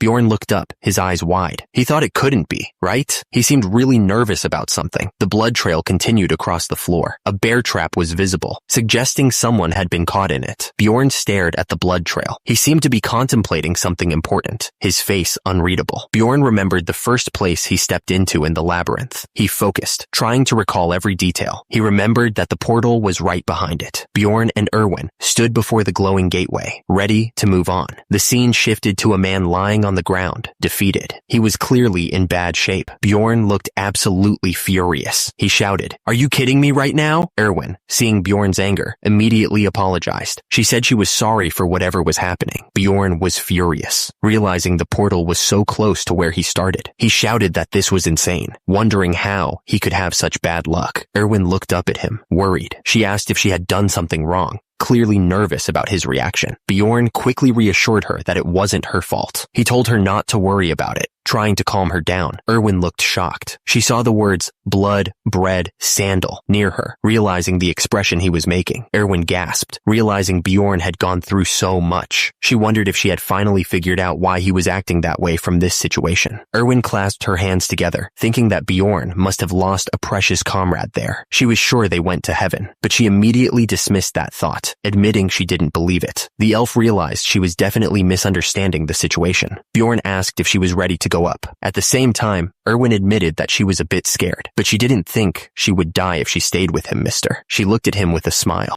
Erwin was ready to go. Meanwhile, Bjorn thought that she had a strange habit of lengthening her sentences. He was clearly annoyed by that. He wondered what he should say. Bjorn told her to go. Erwin agreed. The young man also told her not to plan on dying that easily either. He wasn't going to let that happen. Turns out, they had arrived on the 2nd floor, the Goblin Forest. It was time to see what was waiting for them there. As they stepped through the portal, Bjorn and Erwin were suddenly falling through the air. The world spun around them, and they had no idea where they were going to land. It was nothing like they expected. Erwin looked down at Bjorn with concern, shouting to ask if he was okay. She was worried that something had gone wrong with the teleportation. The elf could only hope he wasn't hurt too badly. Bjorn was lying on the ground, clearly in pain. He said he had been wondering what it would feel like to go through the portal. The young man admitted that it felt like trash. Bjorn explained that it felt like he was chewed up by a frog in a well and then spat out. He was surprised, since he had never teleported through a portal like he was falling before. The warrior wondered why the other girls girls didn't tell him about this. Erwin was smiling. She thought that she had landed perfectly fine, though. The fairy admitted that she was envious of that agility that barbarians didn't have. Bjorn wanted to check out the area first. He asked if this was the northern area of the goblin forest on the second floor. The warrior looked around, trying to figure out where they had landed. Erwin mentioned that there was a portal behind them that would take them back to the first floor at any time. She added that she didn't sense any living being within 50 meters. The fairy was using her skills to survey the area. Turns out, it wasn't going to get any brighter, even if time passed, since they were inside the labyrinth. The darkness was a constant reminder of the danger they were in. Erwin asked if this was really the second floor. She admitted that she had never heard about the second floor being a forest. The young woman was clearly confused by the environment. There were 4 portals on the first floor, and each one led to a different region. This one led to the North Goblin Forest. The place looked dangerous. To the east was the beast's lair. The wolves howled at the moon, ready to tear anyone apart. To the west was the land of the dead. The zombies reached out, craving flesh. To the south were the dark Rocky Mountains. Erwin suddenly remembered something. She explained that wherever they went, it would all lead to the third floor. Bjorn asked what they should do now. He wondered if she knew the way back to the city from the labyrinth. The warrior was hoping she had some kind of plan. Erwin mentioned that they would automatically go back once the labyrinth closed. The fairy looked concerned, like she wasn't sure about that. She was probably worried about being trapped. Mr. explained that the first floor closes after 168 hours, and the second floor after 240. He looked at the portal, getting ready for the next adventure. Once the time runs out, the labyrinth will spit them back into the city. The Crystal Union wouldn't come up here anyway, since they can't even work well together. Sounds like they're not much of a threat. Bjorn decided they would stay on the second floor till the 168 hours were up, and then go back down to the first floor. He seemed to have a plan already. He said they couldn't just stay by the portal all day, so they would explore the place a bit. He was probably itching for some action. Bjorn told Erwin to take the lead. The fairy seemed a little nervous, but she agreed to it anyway. She probably knew more about this place than he did. Erwin looked around at the forest, saying it felt nostalgic to be there. She was really enjoying the vibe of the place. The fairy added that even though she knew there were only monsters around, it still felt a bit like the fairy shrine. She seemed to be in a good mood, despite the danger. Bjorn warned that there were traps around, telling Erwin to try to follow his footsteps. He was being cautious, looking out for any potential dangers. The barbarian pointed out that there was a trap there too. He seemed pretty confident in his ability to spot them. Erwin looked around, saying she didn't see anything. The fairy seemed a little confused. Maybe the traps were hard to spot. Erwin told Bjorn to look over there, under the leaves, and to pay attention. She seemed pretty sure of herself, and immediately, a trap was triggered, kicking up leaves and dust. The sudden movement was a little startling. Erwin asked if it was her detection ability that found the trap. The fairy seemed pretty proud of herself. Bjorn thought to himself that she was suddenly looking pretty reliable. He didn't expect that. Bjorn simply grunted in agreement. The barbarian was still processing the fact that she found a trap. Bjorn told Erwin that she was good at throwing rocks, but there was no need to praise her. He seemed to be trying to downplay her accomplishment. Erwin was surprised and asked if that was it. She seemed a little disappointed by his lack of praise. Bjorn replied that it was always her duty to find the traps. Bjorn told her not to get so excited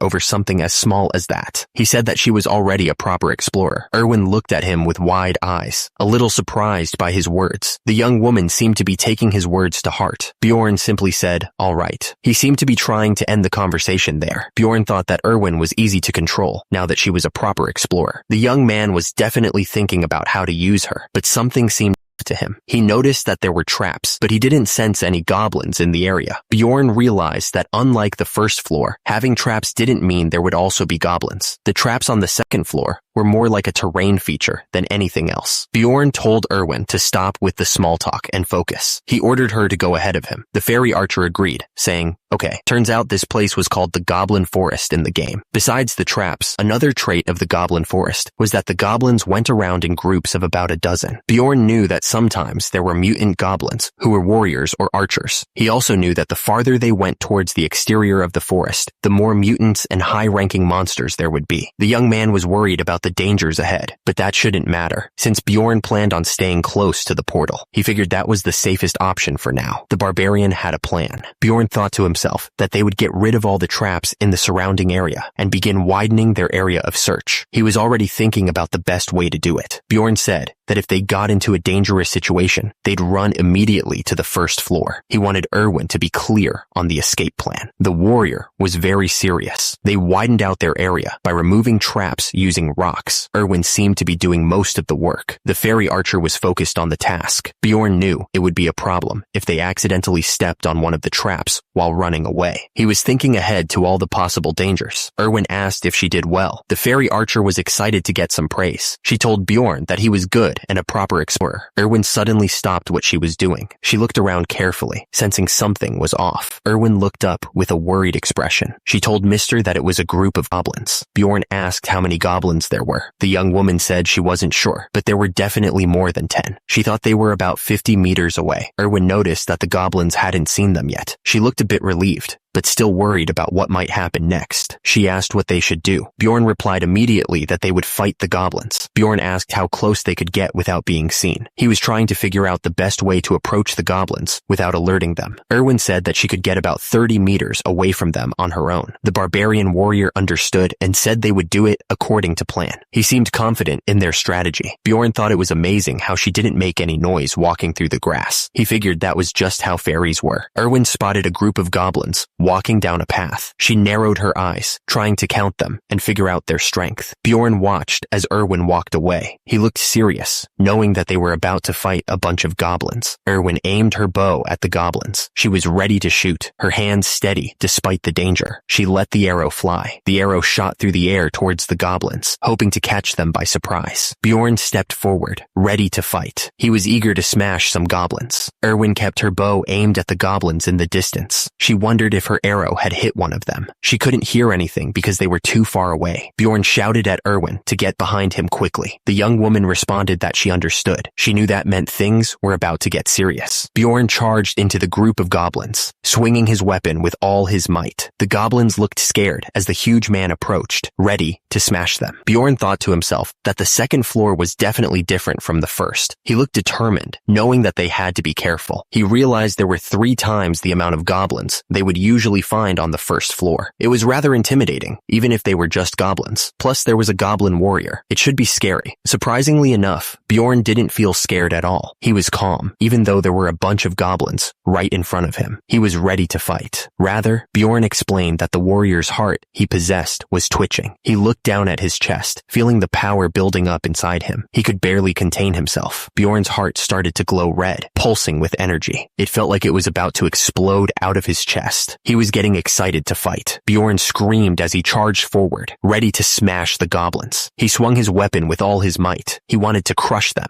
The goblins went flying as Bjorn's weapon hit them. They were no match for his strength. The force of the blow sent them crashing into the trees. Bjorn slammed his shield forward with incredible force. The impact sent a shockwave through the air. He was going all out against these goblins. Goblins flew through the air after getting hit, but more goblins were coming at him from every direction. They were attacking from both sides, trying to overwhelm him. Bjorn roared as he swung his weapon again, hitting more goblins. His eyes glowed with a fierce intensity. The warrior was not backing down. Bjorn smashed another goblin with his shield. The sound of the impact echoed through the forest. He was determined to take them all down. Bjorn's eyes narrowed, focusing on the next target. He was breathing heavily, but his determination didn't waver. The young man was ready for whatever came next. The blow landed with savage force. The impact sent blood and debris flying everywhere. It was a near thing. The attack was so close, it was terrifying. And immediately after, the warrior's eyes widened in shock. He grunted with effort. It was a struggle to keep fighting. A goblin was about to feel the full force of his axe. The strike was coming down fast. Bjorn stood tall, breathing heavily. He realized that was way too close for comfort. The young man muttered that his head would have gone flying if he had reacted a second slower. Bjorn was surrounded by goblins and didn't even have time to catch his breath. He thought that even if they were normal goblins, more than 5 was pretty scary. He figured he would just have to put up with being injured. It was unavoidable, but that was only if he was alone. He knew he wasn't. Bjorn swung his weapon, and the goblins went flying. He was ready to take on all of them.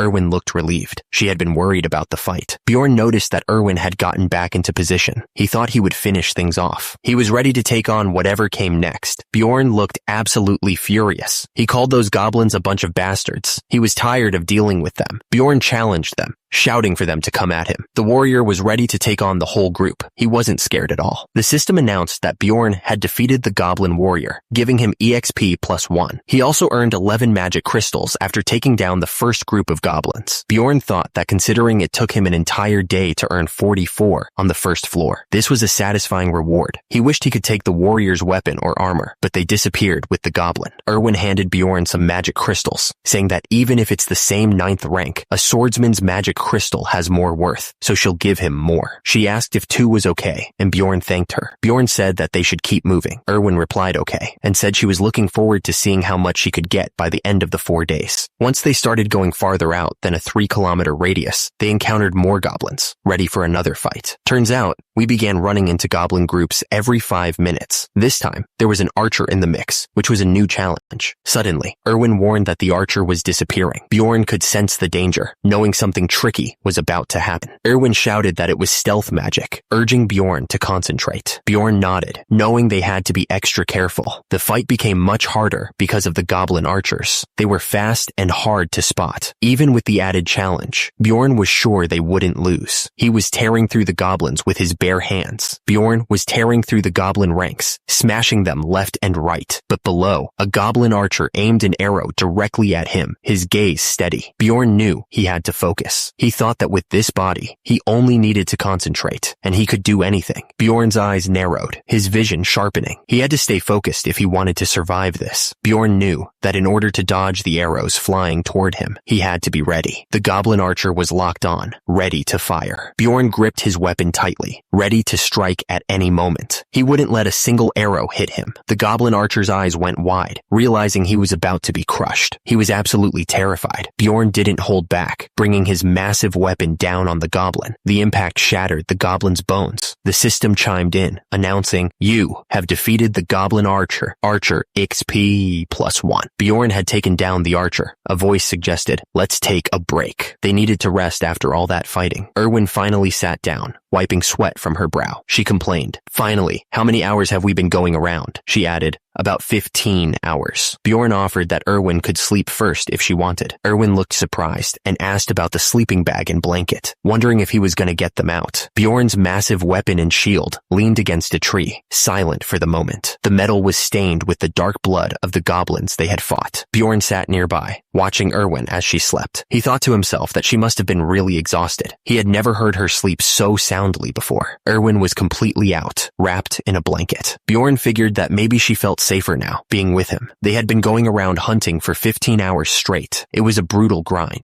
Bjorn thought that they had earned more rewards than they could have ever imagined if they were on the first floor. But he knew they'd started to come across other explorers since they were going farther out. These explorers were all in groups of 3 or more, and sometimes they even had other world species with them. It was getting more dangerous. Bjorn was watching Erwin, as he was thinking that of course they just passed by each other every time. But it drained his energy to even see them, since explorers were way scarier than the goblins. Bjorn glanced over at Erwin, who was still asleep. He was thinking that especially now, he had a reason to be worried. Bjorn thought to himself that it was a problem that she was so pretty. He was worried that other explorers might try something. Bjorn was surprised when Erwin suddenly asked if she was that pretty. He just told her to go to sleep. Bjorn wondered if she hadn't been snoring just a second ago. Erwin just smiled and said, "Okay." Bjorn wasn't sure what to make of it. Bjorn thought to himself, what's with her? All the other fairies he knew weren't like this. It was the 4th day of fighting. Bjorn yelled that this side was first as he continued to smash through the goblins. The next day, Bjorn was resting against a tree. It was the 5th day since they started exploring the labyrinth. The 6th day passed, and then it became the 7th. They had been fighting in this crazy labyrinth for almost a week now. Bjorn announced that it was finally time to leave the labyrinth. He pointed out that there were only 2 hours and 47 minutes left before the first floor would close. Erwin said that she was so tired and was going to sleep as soon as they were back. She looked exhausted. Bjorn agreed with Erwin. He said they should turn back for now, adding that it would be better to get back earlier than late. Erwin warned Bjorn to be careful, saying that there were new traps. She figured that the goblin groups must have respawned. Erwin announced that there was a goblin group about 70 meters away at their 1 o'clock. She specified that there were 8 regular ones, 2 archers, and 2 warriors. She then asked if they were going to fight them. Bjorn looked at Erwin, and confirmed that they would fight. The goblins were getting closer, growling as they approached. One of the goblins suddenly screamed in pain as something hit it hard. Bjorn was surrounded by the goblins, but he looked absolutely furious. Bjorn's eyes narrowed, focusing on the goblins below. He was ready to crush them. Bjorn, surrounded by the green monsters, figured Erwin could handle the archers, so he decided to take on the warriors himself. Bjorn swung his weapon with all his might, hitting one of the goblins hard. The force of the blow sent the goblin flying. Bjorn stood tall, shield in one hand and mace in the other. He thought that after all these fights, he was basically a master at this point. He was Bjorn, the 1,000-armed and 1,000-eyed Avalokiteshvara. Bjorn smashed another goblin into the ground. He figured that Erwin was probably getting used to all this fighting too.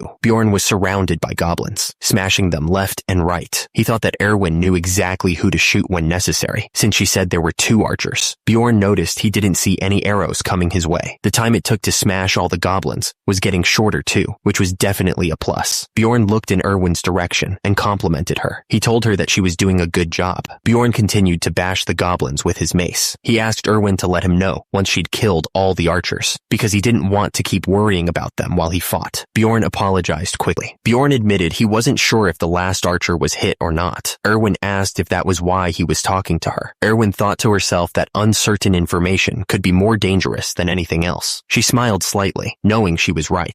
Bjorn thought about Erwin, feeling proud of her. He thought she'd grown a lot in the last few days. Suddenly, Erwin pointed, exclaiming that there was something cool over there. Bjorn looked down to see what she was pointing at. It was an essence, a goblin archer's essence to be exact. The drop rate was near 0, so this was a very rare find. Bjorn looked annoyed, thinking that this was too lucky, and he didn't have a good feeling about it. He was thinking, what the hell, here of all places. The system explained that the essence was part of the skill system of Dungeon and Stone. It gave a passive and active skill, each with varying stats depending on the type. You could only take 1 per level, but it was basically a cheat key, so it was considered more valuable than treasure to an explorer. Bjorn thought to himself that there was a limit to how many you could absorb. The ability of the essence varied widely depending on the goblin, so the character's fate depended on which essences were taken. Erwin was surprised, saying that the drop rate was near 0, and she never would have expected to see it here. She added that it was an essence. Bjorn looked suspicious, thinking that this was too lucky, and he didn't have a good feeling about it. Erwin asked if you became a goblin if you ate it. Bjorn said that there's no way he'd be this lucky, and that you just earned a part of the goblin's abilities. Bjorn explained that the guy that chased them on the first floor had taken a razor mane wolf's essence and tracked them down by scent. He crouched down, his face grim. Erwin asked Bjorn if he wanted the essence. She looked at him expectantly, but Bjorn didn't seem too interested. But Erwin quickly added that she would take it if Bjorn didn't want it. She seemed pretty eager to get her hands on it. Erwin smiled, saying that she felt like she was getting more thick-skinned. Bjorn thought to himself that she was definitely changing, but he didn't really care. Bjorn turned away, thinking that he already knew what essence he wanted. He was focused on his own goals for now. Bjorn figured he'd have to spend a ton of money later on if he just took essences without thinking about the future. He thought a goblin archer's essence wasn't that tempting for a barbarian like him. Bjorn then said it was alright, Erwin. Bjorn said that if Erwin just promised him one thing, she could have the essence. He added that he was actually gonna tell her once they were on the first floor. Bjorn's voice trailed off with a, "Hey!" Suddenly, a dead knight lay sprawled on the ground, his armor glinting dully. Erwin stood nearby, holding a glowing blue essence in her hands. The whole scene felt wrong. A voice boomed out, warning them not to move. A man shouted, demanding to know what the hell the barbarian and fairy were doing. He looked absolutely furious, pointing a finger directly at them.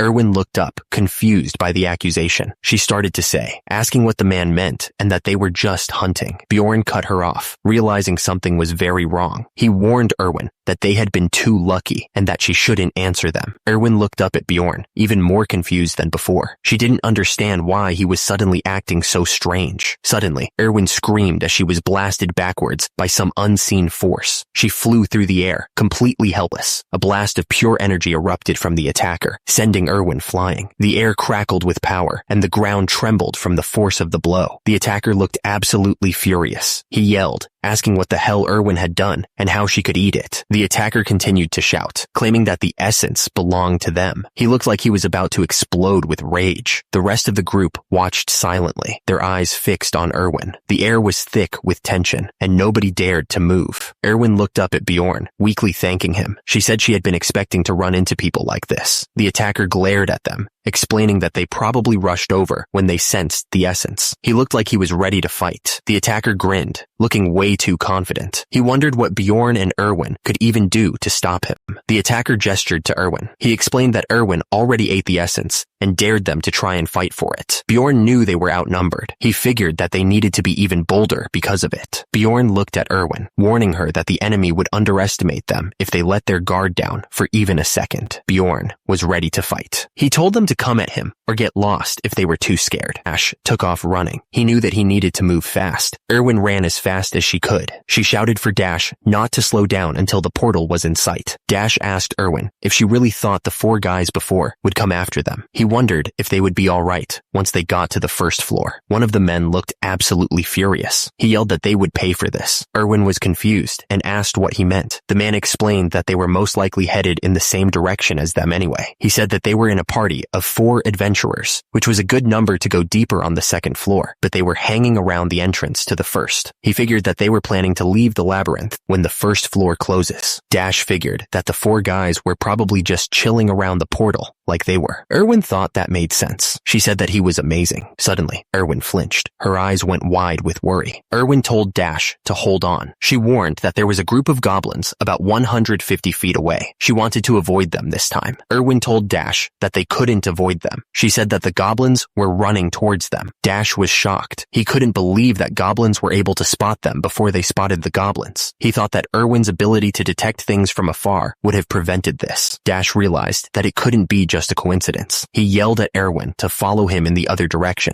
Erwin agreed, but then she suddenly froze. Something was coming right at them. Yikes. Something flew right past them. Dash and Erwin barely managed to dodge it. Dash sweated. He realized that the shot wasn't fired by a goblin archer. Someone else was after them. Dash coughed. He could have dodged that, but he was still hurt. He realized it was them from before. What the hell? Dash realized that they must have lured the goblins this way. He figured they were probably lying in wait on the other side, ready to ambush them. This was not good. Dash was furious. He realized they wanted to wear them down with the goblins before facing them directly. He yelled that they had to fight right there, and Erwin should use her special ability. Erwin looked confused. She asked what special ability he was talking about. Dash told her to think about the essence she had just taken from the goblin. The system explained that each essence contained a special ability related to the monster that dropped it. It said that if Erwin used the essence correctly, she would not only get permanent boosts to her stats, but also learn a new active and passive skill. Agility, stealth, and accuracy all went up. Dash realized that Erwin probably didn't even know how to use the new skills. He just glanced at her, hoping she would figure it out. There you go. Suddenly, Erwin was surrounded by a blue glow. The system announced that she had just activated the Thief Step skill, which would allow her to move in stealth mode. Dash was surprised. He wondered if the skill was activated just by thinking about it. He thought it was pretty cool. Erwin looked just as surprised as he was. Dash handed Erwin something. It was hard to see what it was, but he seemed to be trusting her with it. Dash declared that he would take care of the goblins by himself. He told Erwin to find the crossbowman who had fired the bolt, since he could only use his right arm now. Erwin looked worried. She asked if he was sure, since it was going to be dangerous if he went alone. It was a dangerous plan. Dash spoke with urgency, telling Erwin to stay hidden and to shoot the crossbowman down on his signal. He emphasized that she had to kill him with that one shot, or they were screwed. Erwin, still cloaked in stealth, confirmed that she would stay hidden until then, but she was confused and asked Dash what kind of signal he was even talking about. Dash suddenly stopped, planting his feet firmly on the ground. He muttered that this spot should do just fine. He pointed towards the distance. There, he said, was the group of goblins they'd been trying to avoid. Dash cursed under his breath. Those jerks weren't showing themselves after firing that crossbow bolt, he said, clearly annoyed.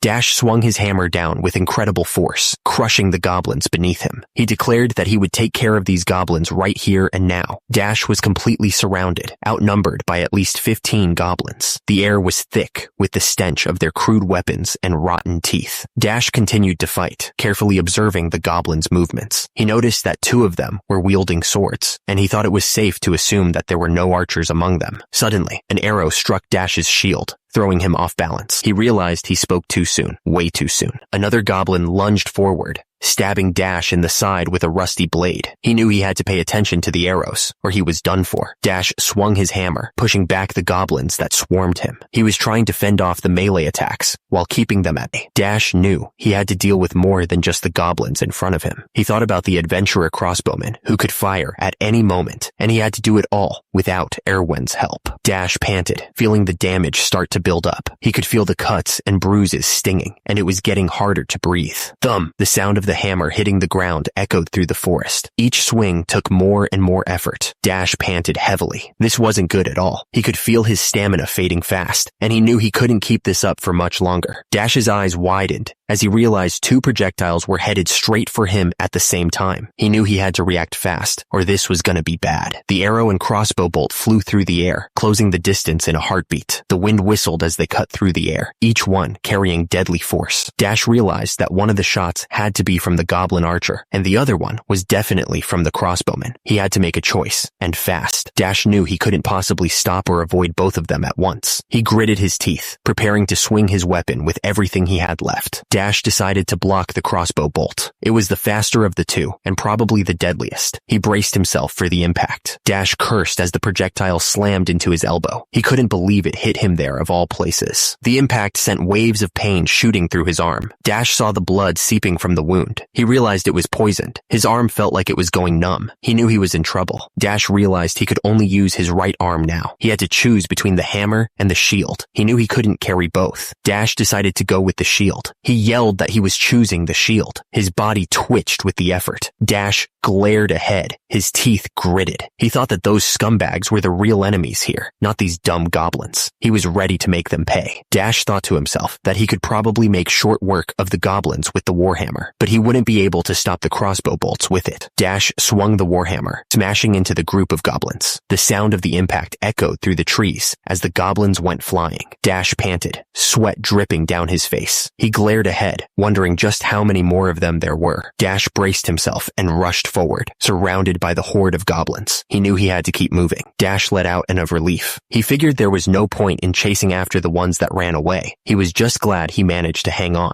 The rustling of the trees filled the air as the attacker spoke. He sneered, commenting that he didn't think Dash would be able to take care of all those goblins by himself. The attacker spoke again, admitting that Dash was better than he expected. He was standing with two other men, one of whom was holding a katana. Dash glared at the group. He demanded to know where the crossbowman was hiding. One of the men smirked, confirming that it was them. He then asked what had happened to the elven girl, using a nasty word. Dash's face twisted in rage. He told them to forget about it and come at him. The attacker was breathing heavily, sweat dripping down his face. He admitted that barbarians were not to be taken lightly, especially after fighting a whole bunch of goblins. The attacker chuckled darkly, his eyes gleaming with malice. He noticed that Dash was badly hurt and offered a deal. Tell him where Erwin was hiding, and he'd let him go. Dash smirked to himself, a dark amusement flickering in his eyes. He thought, they'd let me go free if I tell them? They must really think I'm a freaking dimwit. Dash's expression hardened, his grip tightening on his weapon. He told them that if they thought this was funny, they were wrong. He warned that he was going to make short work of them first and then ask questions. One of the men warned the others not to let their guard down. He told them to think of Dash as a big monster to be hunted down, steeling themselves for the fight. Dash let out a battle cry and charged right at them. He was ready to take them head on, no matter what. Dash noticed that he still couldn't move his left arm freely. He wondered if Erwin had found the crossbowman yet, and knew he needed to send a signal soon. Dash had an idea. He knew exactly what to do to signal Erwin. Dash grinned, a crazy glint in his eye. This was it. Dash raised his arm high into the air, knowing it was a risky move. One of the swordsmen shouted, wondering what the hell he was doing. He hoped that Erwin had seen the signal, but he couldn't hear anything from this distance. He had no idea if she even knew what to do. Dash knew he had no choice but to trust Erwin. He had to believe she would come through. The swordsman lunged, but Dash was ready, slamming his shield into the attacker's blade. The force of the impact shook the ground. The swordsman screamed Elias's name, his face contorted in shock. Something was terribly wrong. The sound of metal on metal rang through the air as Dash clashed with Elias. He thought to himself that Elias was strong, really strong. Dash knew he was in a tough spot, but he couldn't back off now. He had to keep pushing forward, no matter what. He steeled himself, realizing he needed to distract them in order to make an opening for Erwin. It was the only way. He kept fighting, but a seed of doubt started to grow in his mind. He was worried about Erwin, wondering if she was okay. He hoped she hadn't been defeated by the crossbow guy. Suddenly, a surge of pure energy blasted upwards from the ground. It was so intense that it shook the very air around them.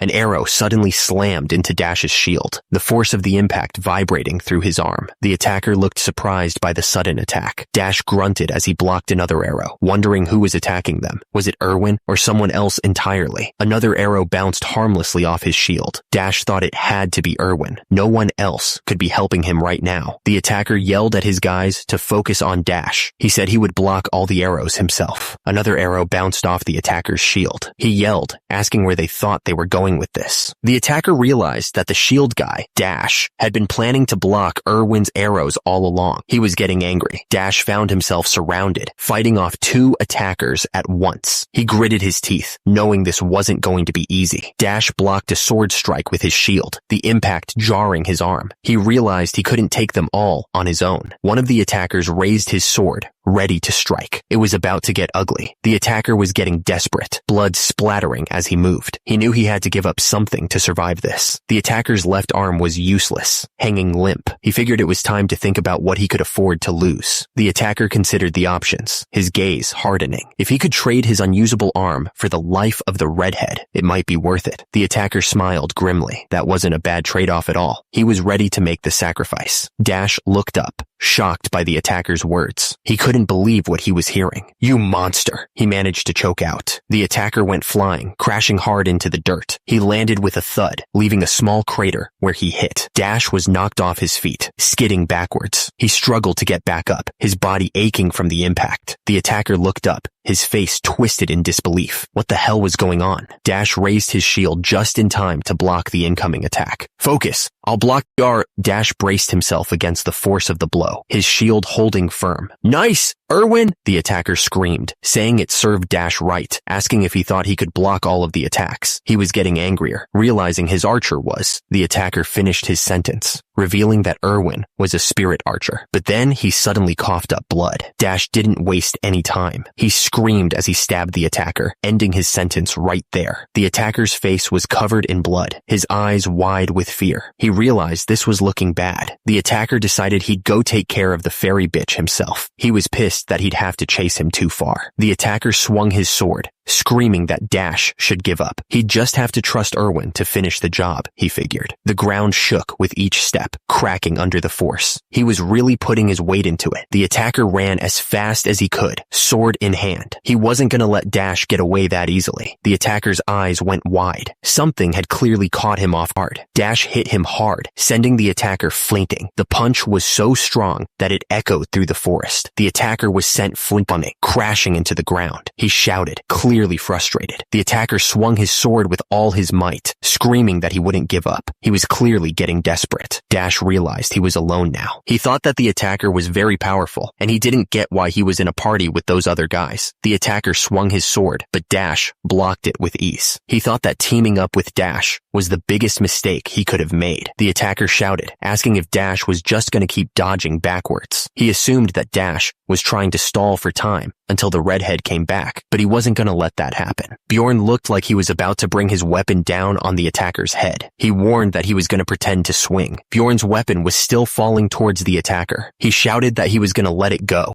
Bjorn's attack landed right on the attacker's face. The force of the hit sent him flying backwards. The attacker's face was covered in blood after that hit. He was clearly in a lot of pain. Bjorn looked down at the attacker, who was still trying to get up. Now was his chance to finish this. Bjorn's fist slammed into the attacker's face with incredible force. The impact echoed through the forest as the attacker's head snapped back. The attacker's eyes widened in shock as Bjorn's fist connected. His teeth rattled and a searing pain shot through his skull. The attacker screamed, denying everything. He asked if they really thought he'd die in a place like this. Bjorn kept punching the attacker, not giving him a chance to recover. Blood splattered everywhere as he continued his relentless assault. Bjorn stood tall over the attacker, who was now lying motionless on the ground. He had won this fight, but something felt wrong. Bjorn spat on the ground, trying to get the taste of blood out of his mouth. He was beat up pretty bad, but he had won. Suddenly, Erwin came running through the trees, shouting for Bjorn. She looked really worried. Erwin looked relieved to see that Bjorn was still alive. She asked if he was okay, mentioning that she thought Erwin had won his fight too. Erwin insisted that Bjorn's injuries were bad. She told him to hurry and drink a potion. Erwin said it was better to drink the potion than to pour it on the wound. She added that he was poisoned, telling him to hurry up. Bjorn reluctantly agreed. The empty vial lay discarded on the ground, a few drops of the potion mixing with the dirt. The stuff seemed pretty strong. Bjorn felt like his insides were on fire. He could feel the potion coursing through his veins. The pain spread to every vein in his body, and his skin felt hot and itchy. He was trying his best to ignore it. Erwin looked at Bjorn with worry. She asked him what time it was, clearly anxious about something. Bjorn told Erwin that it was 11:20, which meant they only had 40 minutes before the first floor closed. He added that they didn't even have time to rest. Bjorn suddenly told Erwin to strip. She was completely caught off guard by the order, and her face turned red with embarrassment. Erwin was confused. She wondered if he had a reason for saying that so suddenly. Then she realized he wasn't talking about her, but the dead explorers around them. Bjorn said that there wasn't any time to waste. They would just have to take the dead explorers' equipment, magic crystal bags, and backpacks. He told her to also grab the redheads and the crossbowman's things, and to be fast about it. Erwin called out to Bjorn, her voice filled with urgency. She was clearly worried about something. Suddenly, a massive portal opened up in front of them, shining with bright light. It was their only way out of this mess. Bjorn yelled that they were going in. He didn't even hesitate before jumping straight into the portal, pulling Erwin along with him. They were pulled through a swirling vortex of light and energy. The system showed that there were only 40 seconds left on the clock. The system announced that their entry to the first floor was a success. Bjorn landed hard on the ground, but Erwin somehow managed to land perfectly on her feet. Erwin was smiling brightly as she told Bjorn that he did a good job. She seemed genuinely happy to be out of that mess. Bjorn told Erwin that she did well too. He asked if there were about 30 seconds left. That was way too close for comfort. Bjorn suddenly remembered something important. He said that he remembered the essence and that Erwin had asked him to promise something earlier. Bjorn said that they didn't have much time to talk about it now, but they could discuss it once they were out of here. He seemed to be thinking hard about something. The system showed that there were only 10 seconds left. Bjorn was starting to panic. He asked what the name of the tavern was again, trying to remember where they were supposed to meet. Bjorn was gritting his teeth, pushing himself to remember. Erwin just looked at him, waiting anxiously for him to recall the name. With just 1 second left, Bjorn shouted that it was the Black Whale Tavern. He said that they should meet there, relieved that he remembered in time. The system announced that the labyrinth was closing. It was pulling everyone back to the city, whether they liked it or not. The system chimed in again, saying that the character was being transported to Rafdonia. The city walls grew closer as the light pulled him in. Bjorn let out in of relief. He was glad to be out of that crazy labyrinth. Bjorn took a deep breath and said that he was back. He could feel the familiar energy of the city. Bjorn looked around and realized he was in Rafdonia. He was back in the familiar city, but something felt different. It made sense that all the explorers were gathering in one place, given the circumstances. But damn, there were a lot of people. The city was packed. The thing is, time in the labyrinth flows differently than it does in the city. No matter how many days you spend in the labyrinth, once you come back to the city, it's always noon the next day. So you have to reset your clock so that it points to noon. Someone in the crowd shouted, calling out Jandel's son, Bjorn. He wondered who that was again. Some name starting with W. Two guys bumped fists, happy to see each other again. One of them said that it was Vanon's second son, Karak. Well, actually, Venon's third son. Venon's third son, Karak, was glad he was fine. Then another voice called out, saying it was Senec's fourth son, Sarum, and that he'd come back alive too. It was a regular reunion. It turned out Naren's son, Farman, was okay too. The barbarians cheered him on and one of them asked Karake how the labyrinth was. The guy was popular, that was for sure. He added that those razor-mane wolves were nothing, believing in Karake's courageous axing skills. Another barbarian wondered if they were having a whole reunion there. He asked where all these barbarian guys were popping up from. Then he challenged Karake to a duel of bravery at the checkpoint. The challenged barbarian accepted, saying he would prove his courage as a warrior. He said they should go, and that he probably earned the most magic crystals. Someone shouted, asking Bjorn if he wasn't coming. Bjorn said that he was coming. The system showed that Bjorn had 24,476 stones. The woman struggled to hold the bag, which contained 28,420 stones. No, wait, 41,498 stones. The weight of the crystals was almost too much for her. The other barbarians were going wild, celebrating the warrior's haul. They shouted that it was more than 40,000 stones, and that he was amazing. One of them declared that Venon's third son, Karake, was the warrior of warriors. The bags were overflowing with magic crystals. Someone asked if they all contained magic crystals, and the answer came back immediately. Yes.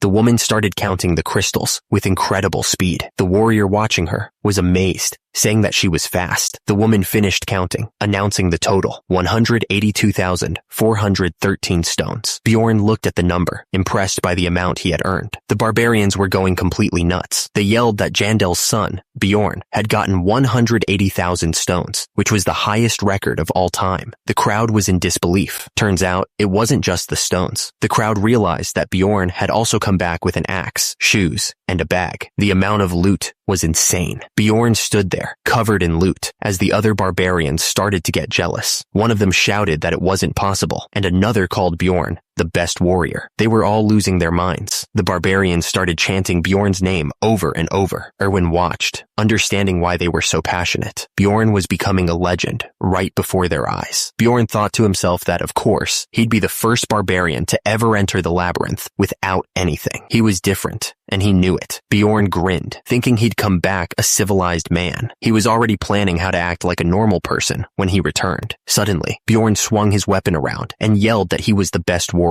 He was so loud that everyone could hear him. The crowd went wild, chanting Bjorn's name over and over. Bjorn realized he couldn't be so loud, but it was too late. Someone told the crowd to quiet down, but it was hard to get them under control. The city checkpoint was always loud, but this was insane. The barbarians were sitting around, talking about their adventures in the labyrinth. The whole city was buzzing with excitement. Bjorn figured he should probably stick with the other barbarians. He thought there might be something he was missing, so he decided to wait for them all to come back before following. Bjorn paused, looking around. Wait a minute.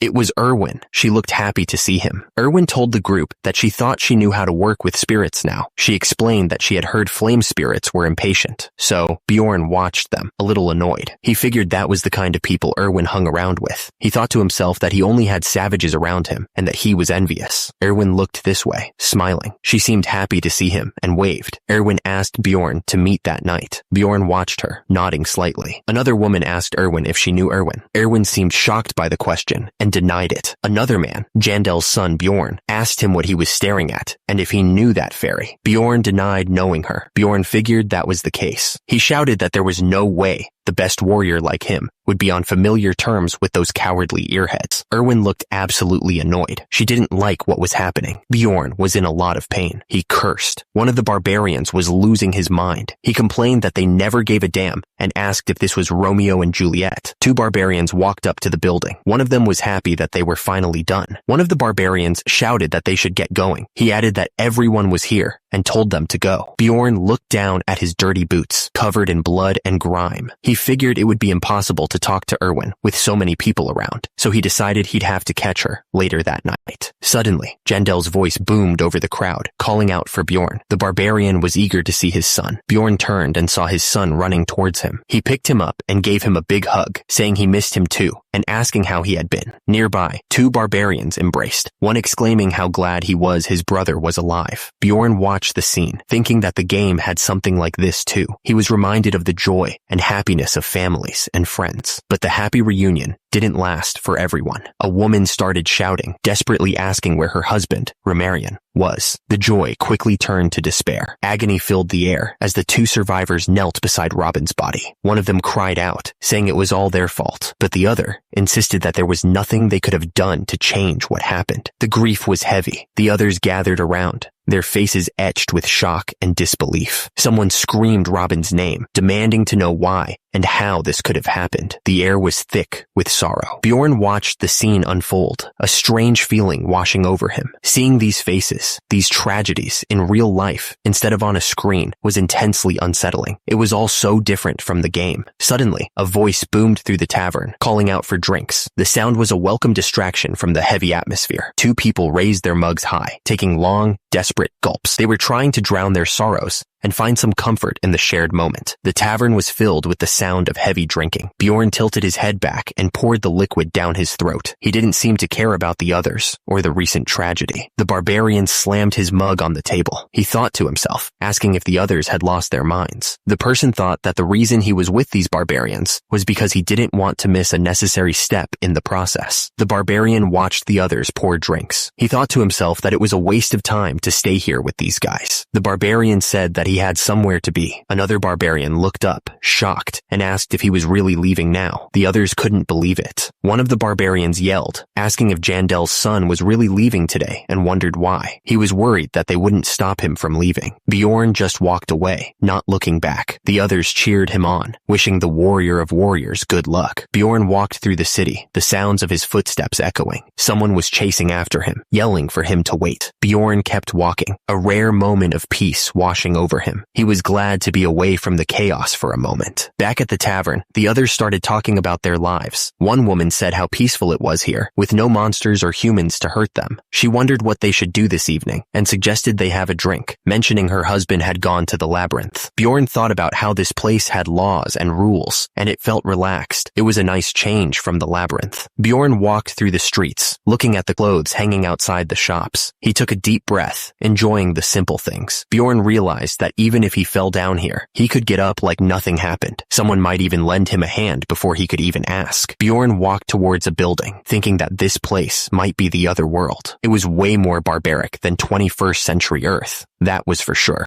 Bjorn looked up at the sign. Despite everything, he felt a sense of anticipation. The hot water poured over Bjorn's skin, washing away the grime and sweat of the labyrinth. He could feel the tension slowly leaving his muscles. Bjorn relaxed under the water, letting it all sink in. He thought that it was peaceful here, and living in this city might not be too bad after all. Bjorn stepped out of the shower, drying his hair with a towel. It felt nice to finally be clean. Bjorn flopped onto the bed, completely exhausted. His body ached from the fight, but it was a good kind of ache. He closed his eyes, trying to stay awake, but sleep was already pulling him under. He knew he should probably get up and figure things out, but right now, rest was more important. Bjorn lay on the bed, staring up at the ceiling. He thought to himself that he really wanted to go home. To be honest, Bjorn really wanted to go home. He thought. Even if there wasn't anyone to greet him when he got there, he still wanted to go back. Bjorn sat up in bed, looking around the room. The system flashed the current time, 21:18. Bjorn thought that he had come out of the labyrinth at noon, so he must have slept around 4 to 5 hours. Bjorn figured he'd get going to the Black Whale Tavern to meet Erwin. He was hoping to find some answers there. The man with the bag said that the Black Whale Tavern disappeared 10 years ago. So much for meeting Erwin there, I guess. The man looked up, a bit surprised by the question. He was carrying a big bag of potatoes, but his face was serious. The man with the bag explained that the owner's son got into gambling, so the name and owner both changed. He added that it was a shame because the place had done well for generations. Bjorn thought that he expected it, but the world in the game must be years behind this one. He wondered what the new name of the tavern was. Suddenly he remembered the new name, Python Puth. He stared up at the building. Bjorn looked up at the building, thinking it didn't look like the Black Whale Tavern from the game. He was relieved that he could at least read the language, and he figured he'd have to find a library later. The tavern was a mess of people and drinks. A tavern worker welcomed him, shouting for more drinks and asking where Erwin was. Someone shouted, "Here!" Bjorn looked over and saw Erwin with another woman. It was the same woman from before. The woman with short white hair looked at Bjorn seriously. She said that he was that barbarian. Bjorn asked who she was. She said that she was Erwin's older sister. Teresia scoffed, asking if he thought her older sister was her name. She told him to call her Teresia. then revealed that Erwin's real name was Erwin Fornaci de Tercia, guessing that she didn't want to tell him her full name. Teresia leaned forward, her expression serious. She asked Bjorn why he was here, adding that she had a question to ask him. Teresia's eyes narrowed, her voice dropping to a low, dangerous tone. She asked why he had asked to see such a young girl. Teresia continued, her gaze intense. She wanted to know why he'd asked to see such a young girl so late at night in a tavern like this, implying something bad. Exploded, accusing Bjorn of calling Erwin to such a shady tavern the previous night. She then demanded to know what his purpose was, considering that he had stood her up and made her stay out all night. Erwin's face contorted with anger. She called Bjorn thick-skinned, her voice dripping with scorn. Bjorn looked completely lost. He asked what they meant by last night, his brow furrowed in confusion. Erwin glared at him suspiciously. She asked if he was trying to play dumb. Her eyes narrowed. Bjorn turned to Erwin, his voice laced with urgency. He asked how long it had been since they left the labyrinth. Erwin replied, seeming just as confused, that it had been about 30 hours. Bjorn's eyes widened as the words sank in. He repeated the number, completely shocked that it had been 30 hours. Bjorn's voice rose with incredulity. Not 4 hours, but 30? He couldn't believe how much time had passed. Bjorn suddenly understood why he felt so refreshed when he woke up. It was because he had slept for over a day. He was still standing at the table, and he was shocked. Erwin looked at Bjorn with a mix of concern and guilt. She blurted out an apology, her voice filled with sincerity. Bjorn lowered his head slightly, a rare sign of remorse on his face. He apologized, explaining that he had been asleep the entire time. Erwin was completely taken aback, her eyes wide with surprise. Teresia was just as shocked as she whispered, wondering if Erwin had ever seen a barbarian apologize before. Erwin's expression hardened, her eyes narrowing with suspicion. She spoke, her tone sharp, saying that she hadn't expected Bjorn to even be on time, given that he was a barbarian, and demanding to know why he had called her there. Bjorn smirked slightly, his eyes glinting with amusement. He admitted that he could give many reasons, but he had no obligation to tell her. He suggested that she could ask Erwin if she was so curious. Teresia's face twisted into a sneer, her eyes filled with disdain. She scoffed, saying that she knew these barbarians were so interesting, adding that Bjorn was just a beginner. Teresia's voice dripped with sarcasm as she questioned what that had to do with anything. She warned Bjorn that he should throw away that attitude unless he intended on taking care of Erwin all her life, calling him savage. She then turned back to Bjorn, calling him Mr. with a questioning tone. A hand shoved a heavy pouch forward, the grip tight around it. Here, take this. It's 350,000 stones. Bjorn held out the pouch, his expression serious. He explained that it was the amount Erwin had earned for the essences they collected. Erwin looked at the situation with a strange sense of familiarity. She thought to herself that she felt like she'd seen this kind of thing in K-dramas. Bjorn suddenly grabbed Erwin and shoved the pouch into her hands. Take this money and get away from Erwin, he yelled. Erwin stared back at Bjorn, completely baffled. She asked him why he wasn't taking the money. Teresia stared intently, her eyes narrowed. She asked if Bjorn had another purpose, just like she suspected. Bjorn looked at Erwin, pausing for a moment. He asked if Erwin agreed with Teresia's suspicions. Bjorn's face was tense as he leaned forward. He explained that the deal for giving him essences was that he would help until Erwin got the amount she wanted. Bjorn looked at Erwin, his expression softening slightly. He confirmed that was all, and that they would split the profits 5 to 5. Erwin's eyes widened, and her face lit up with a bright smile. She seemed genuinely surprised and pleased by the arrangement. Erwin's eyes widened slightly, her face showing a hint of surprise. She muttered softly, barely audible. Bjorn looked at Erwin, a hint of regret in his voice.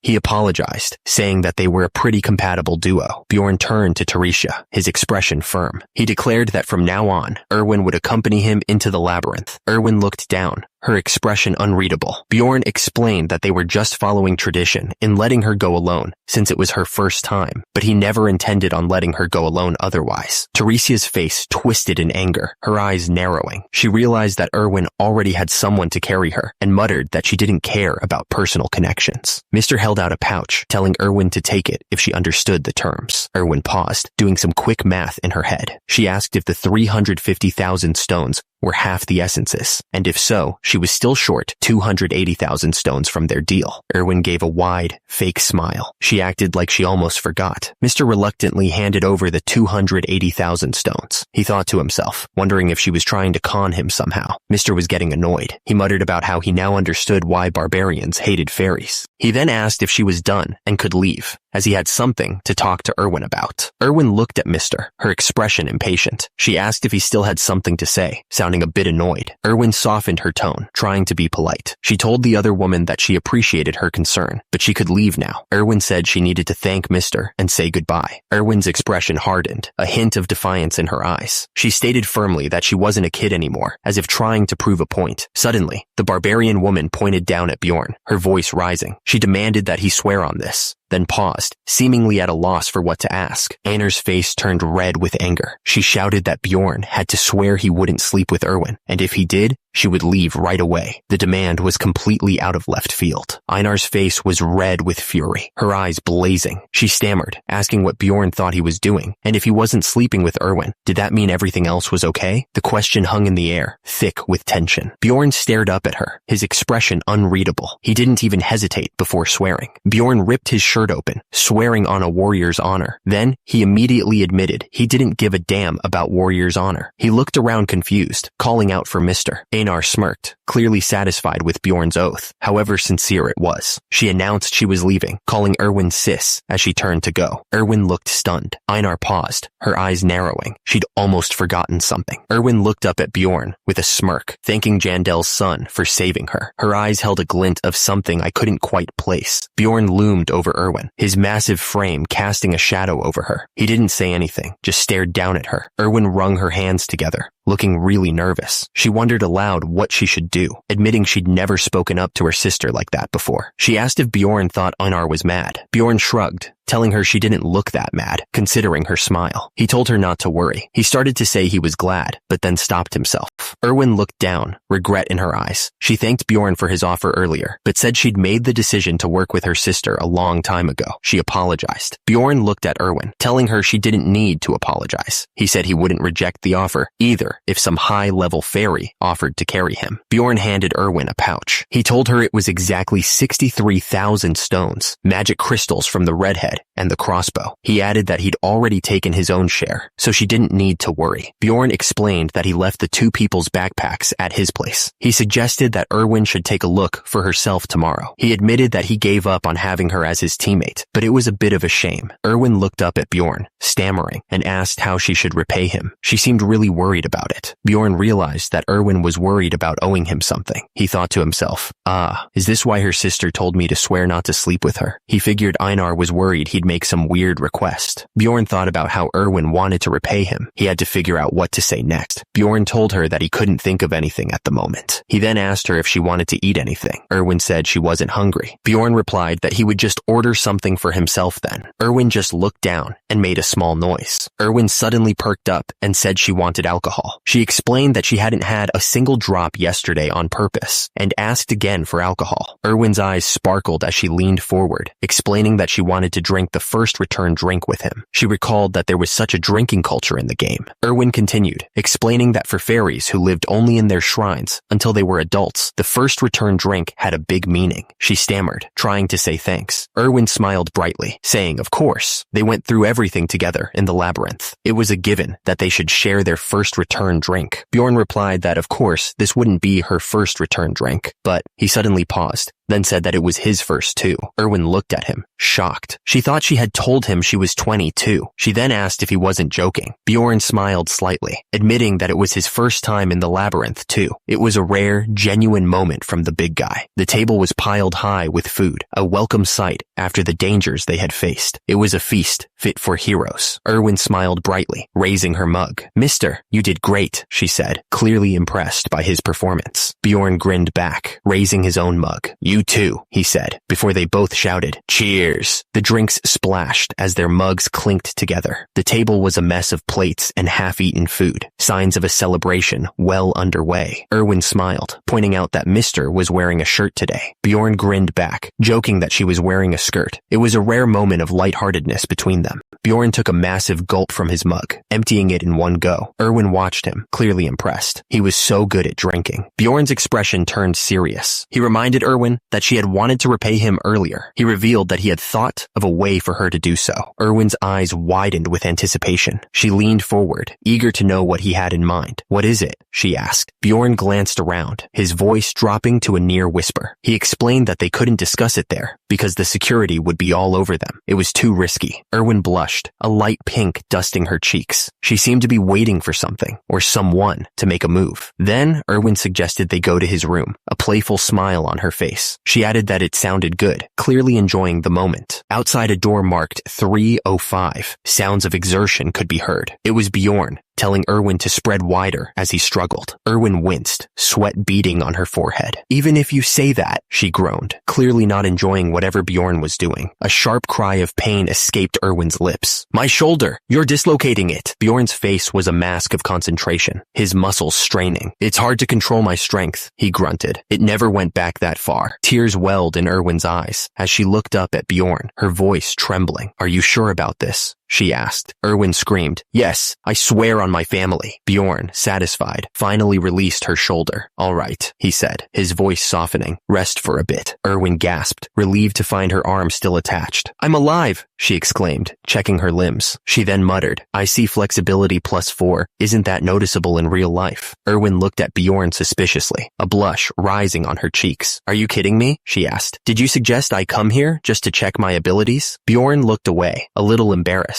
Yeah, ability use isn't allowed within the city, he admitted. I just wanted to check the difference in the essence between the game and real life. I didn't know. The system displayed a screen showing the game stats for Dungeon and Stone. Anyone could tell just from looking that it was not an user-friendly game. The main stats were body, mind, and ability. The system then zoomed in on the stats, showing height, weight, muscle, fat, stamina, fitness, weakness, strength, bone strength, and grasping. But if you press the plus sign on the side, there were thousands of detailed stats. Bjorn explained that if stamina were to increase, one could carry heavier items. Not only that, but it would also improve performance in physical attacks. Bjorn continued, saying that different characters were capable of different things, despite having the same number of stats. He added that he learned about all this by putting thousands of hours into the game, mentioning that his body stat was 50. Bjorn admitted that there were stats whose effects he still didn't know about after 9 years of playing. He cursed the damn developers under his breath. Bjorn mentioned that one of the stats he didn't know much about was obsession. He explained that it was a stat that came with the essence Erwin ate. Bjorn explained that he didn't know anything about the obsession stat, except that it counted as a lower ranking stat in the mind stat. He then asked Erwin if something had changed for her after leaving the labyrinth. Erwin wondered if the obsession stat had something to do with overthinking or maybe even patience issues. She admitted that she wasn't sure what it did though. The thing is, Erwin had been craving cookies ever since she came back from the labyrinth. She never used to eat them much before, but now she couldn't get enough. Bjorn watched Erwin and thought maybe the obsession stat increased desire. That would explain why it didn't do much in the game, he figured. Erwin realized that there could be other new stats she didn't know about. She knew she should take those into consideration when, suddenly, she was interrupted by someone. Erwin yawned, admitting that she was sleepy now. She still wanted to check a few things, but she figured it could wait. The candle flickered, casting long shadows across the room. All right, let's sleep, Bjorn said, already thinking about the next day's hunt. He closed his eyes, ready to drift off. But then Bjorn suddenly opened them again. Wait, he muttered to himself. Bjorn glanced over at Erwin, who was already asleep. He remembered Einar's warning, don't sleep with her. Bjorn stared at the ceiling, thinking. Well, he figured it didn't really matter. He assumed Einar meant the other kind of sleeping together. The next morning, Bjorn was already awake. He looked over at the pile of gear they'd brought back from the labyrinth. So, this is the loot, he said to himself, assessing the value of their haul. Bjorn looked at the pile of loot, impressed. Whoa, that's a lot. It was worth going early to my lodgings. Are you gonna sell all this? Erwin nodded, already eyeing the pile. Everything except for a few. Erwin's eyes lit up. Then can I have this leather outfit and the belt? Bjorn didn't even hesitate. Sure, if you subtract it from your share. Erwin grinned. Okay, a merchant with a calculating look approached them. I'll give you 350,000 stones for this. He paused, adjusting his glasses. It all totals up to about 150,000 stones. Bjorn watched as the merchant counted the stones. 250,000 stones total. Bjorn stared at the bags of stones, impressed. He thought to himself, I earned a total of 1,450,000 stones. Bjorn stared at the bags of stones in disbelief. disbelief. Mister, this isn't a dream, right? He wondered how much it was all worth. After subtracting Erwin's share, Bjorn realized he'd earned 1,400,000 stones, which was way more than he'd ever earned when he first played the game. Bjorn smirked, feeling satisfied with his progress. He thought to himself, nice start. Bjorn turned to Erwin. All right, then let's part here. He noticed Erwin's surprised expression. What's wrong? There's nothing more for us to do. Erwin looked down, trying to hide her disappointment. We're taking the same path, so we can walk to the central square together. She agreed to walk together, but secretly wished she could spend more time with him. The crowd was buzzing with anticipation. The air was thick with tension, as everyone waited to see what would happen next. Bjorn was walking with Erwin when he noticed a crowd. Huh? Why is there a crowd here? He started to say, but then his face went pale. That's a guard in shining armor stood tall, a spear in his hand. That's an execution. Everyone, back off. The crowd gasped as the massive guillotine came into view. The heavy blade glinted ominously in the dim light. The guard stood before the crowd, his voice echoing through the square. These people haven't committed serious crimes like murder, rape, or arson. The executioner raised his hand, the signal clear. Their crime is failure to pay taxes. I will begin the execution. Rafdonia was the last city standing after a witch's curse destroyed the other world. The only way to get resources in this limited space was the labyrinth below. The weapons of those who dared to venture into the labyrinth lay piled together. They were a grim reminder of the constant struggle for survival. The executioner's logic was simple. Those who couldn't pay taxes would be executed. It was a brutal way to decrease the number of mouths to feed. A man screamed, "I'm first! Move!" People were rushing towards the guillotine, desperate to claim their fate. Someone cried out, "Ah, dear God." People were eating bread, their last meal before facing the executioner's blade. Bjorn looked around in disbelief. Are you kidding me? Why are they dipping bread into the blood? He remembered a legend about people drinking the blood of the executed to gain financial luck. Bjorn turned to Erwin and asked how much the taxes were for the first year. Bjorn listened intently. The answer was 700,000 stones for non-humans. It's a bit off from the game, but it's similar enough. Bjorn asked what the taxes were for the second year. Erwin replied that the taxes were 800,000 stones. There are fees when exchanging too, same as in the game. Bjorn realized that taxes increased each year he worked, so he needed to become much stronger within the year. The pressure was already building. Bjorn thought to himself that if he couldn't return to his old life and he hadn't been training, he would be in serious trouble. He had to prepare for the worst. Bjorn's face was grim as he imagined the worst possible outcome. My blood might end up being the blood that those people are dipping their bread into, he thought, picturing the gruesome scene. Bjorn knew he had to avoid that fate at all costs. In order to avoid that, I need to save money, he thought, his mind already racing with plans. The 6th floor of the dungeon was his goal. He clenched his fists, his resolve hardening. He had to reach that level, become strong enough. He had to survive in this crazy world and avoid execution. The next morning, Bjorn found himself standing inside the city library. The library, he mused, looking around at the towering shelves. The library was even bigger than he remembered from the game. He suddenly realized people were staring at him. Why are people staring so hard? Well, I guess it's rare to see a barbarian in the library. Bjorn was looking around the library when he noticed Einar lying on a table. She was out cold, muttering something about being someone's second or third daughter. It was hard to make out the words. Bjorn leaned over, looking at her with concern. What's she doing here? Bjorn wondered, trying to figure out what had happened to her. Einar's eyes fluttered open, and she looked around, confused. She seemed disoriented, unsure of where she was or how she had gotten there. Bjorn towered over her, a hint of relief in his voice. Jandel's son, Bjorn. Glad to see you're doing fine, he said, trying to sound casual. Einar grinned, her eyes sparkling with excitement. Same goes for you too, Jandel's son Bjorn, she exclaimed, her voice filled with genuine happiness. Einar's booming voice echoed through the library, causing Bjorn to wince slightly. Lower your voice, she said, quickly apologizing. She admitted that she never expected to run into another barbarian here. Bjorn, curious, asked what she was doing there. Einar looked down at the book, her brow furrowed in concentration. You said I should think before acting, she explained, so I thought I needed more knowledge in order to think. Bjorn was impressed, even though he didn't show it. He thought to himself that was commendable. She's definitely a bit different from the other barbarians, he mused. Einar continued, her voice taking on a serious tone. She explained that she also realized while going around the labyrinth that the monsters aren't the only enemies. Something must have happened in the labyrinth, she said, adding that other barbarians would have just bragged about their experience. Einar looked down at the book in her hands, a frustrated expression on her face. Yeah, that's why I've decided to study, she said, pausing. Reading is so hard. Is that the problem? Einar looked up at Bjorn, a serious expression on her face. She explained that she was thinking of going to the shrine to learn to read and write from the elders. Einar's voice echoed, impatient and urgent. She needed to act now, before her resolve faded. Einar sighed, a hint of sadness in her voice. Barbarians are a sad species. The more I learn about them, she said. She remembered her promise to repay Bjorn for his advice if they made it back alive. Einar looked at Bjorn with genuine gratitude. If you ever need help, come to the Angry Bull Inn, she offered. I'll do my best to help you. Bjorn nodded, his expression unreadable. He simply said, all right. Bjorn made sure Einar wouldn't forget. Don't forget this promise in a couple days, Einar, he said, his voice firm. Einar turned to leave, her broad shoulders and blonde hair catching the light. I think I'm gonna, she muttered, ready to head to the shrine. Bjorn watched her go, adding, need your help soon. He had a feeling he'd be calling on her sooner rather than later. Bjorn stepped into the library, his eyes widening at the sheer size of the place. Anyway, how do I find the book I need in a place this large? He wondered. It's humongous. A librarian sat at the front desk, quietly reading a book as the light streamed in through the windows. The air was still and quiet, the only sound the turning of pages. Bjorn stared at the woman behind the desk. She must be a librarian, right? He thought, noticing she was asleep on the job. He loudly cleared his throat, hoping to wake her. The librarian slowly started to wake, her eyes fluttering open. She looked around, still half asleep and a little confused. The librarian blinked a few times, finally focusing on Bjorn, standing in front of her desk. What is it? She asked, her voice still thick with sleep. Bjorn towered over the librarian and asked, what is it? I'm looking for a book. Where can I find books related to Hister? Suddenly, the librarian's eyes glowed with power. She muttered, Fartitiev. Bjorn stared at the librarian, completely dumbfounded. Did she just use magic on me? He wondered, his brow furrowed in confusion. The librarian looked at Bjorn, her expression unreadable. But what changed? You'll be able to find the books you want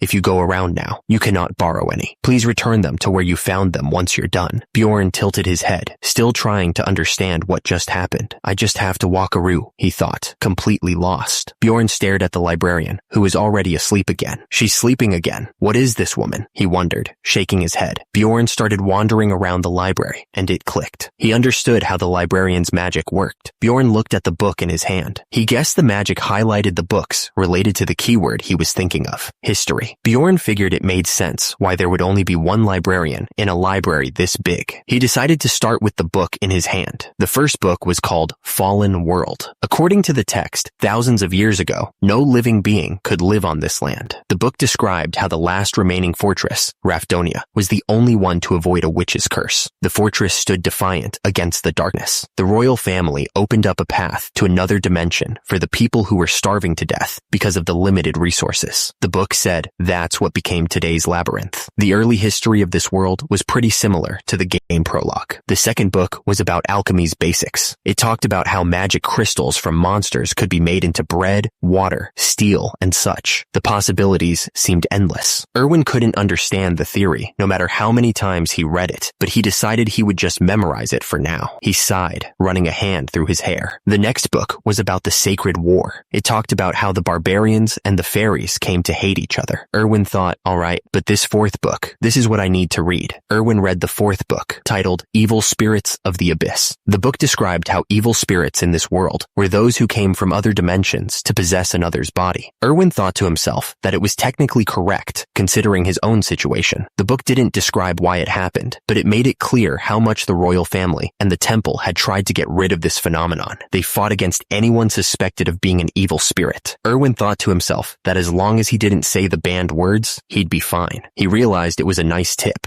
since he was the evil spirit in question. The fifth book was titled On the Death of the King. It talked about the first ever king, also called the Immortal King, Levigen. His death was 150 years ago, according to the book. The system informed him that the game started the day after Levigen's death, so this was 150 years after the game's timeline. Erwin guessed that was why the knowledge he had from the game kept contradicting the reality in this world. Bjorn flipped open the next book, the title reading Dimensions Instability Observation Records. He wondered if this was the same book that the blonde warrior who saved him had read. Bjorn remembered Einar's words about his situation being rare. He knew what he went through wasn't normal. The book mentioned a theory that entering a portal as it closed could cause dimensional instability. Bjorn realized this might explain his situation. Bjorn realized ending up in this world was basically his own fault. He thought, That's insane. This is getting depressing. I'm gonna stop thinking about this. It was already dark outside. Bjorn decided he'd read the rest of the book later. Bjorn lay in bed, staring up at the ceiling. It had been 3 days since he'd managed to escape the labyrinth. Bjorn did some quick math in his head. A month here was 30 days, right? The labyrinth opened every first at midnight, so he figured he had 27 days until he had to go back. Bjorn's eyes narrowed slightly as he made a decision. He'd start looking for a new teammate tomorrow. Bjorn's eyes snapped open, his body tensing up. Bjorn was shaken awake. Mister, wake up! It was Erwin. Bjorn was about to ask, what brings you here so early in the morning? Suddenly, Bjorn was blasted in the face by a gust of wind. He was caught completely off guard. Erwin was beaming with pride. I succeeded with the contract. Look, I tried like 10 times with the spirit stone my sister bought for me, and it worked, Erwin continued. Plus, it's wind. It works great with fire. She looked extremely happy. Bjorn stared back at her. That's lucky. The system displayed the description of the spirit stone, an item that could be used to sign a contract with a spirit with a 10% chance of success.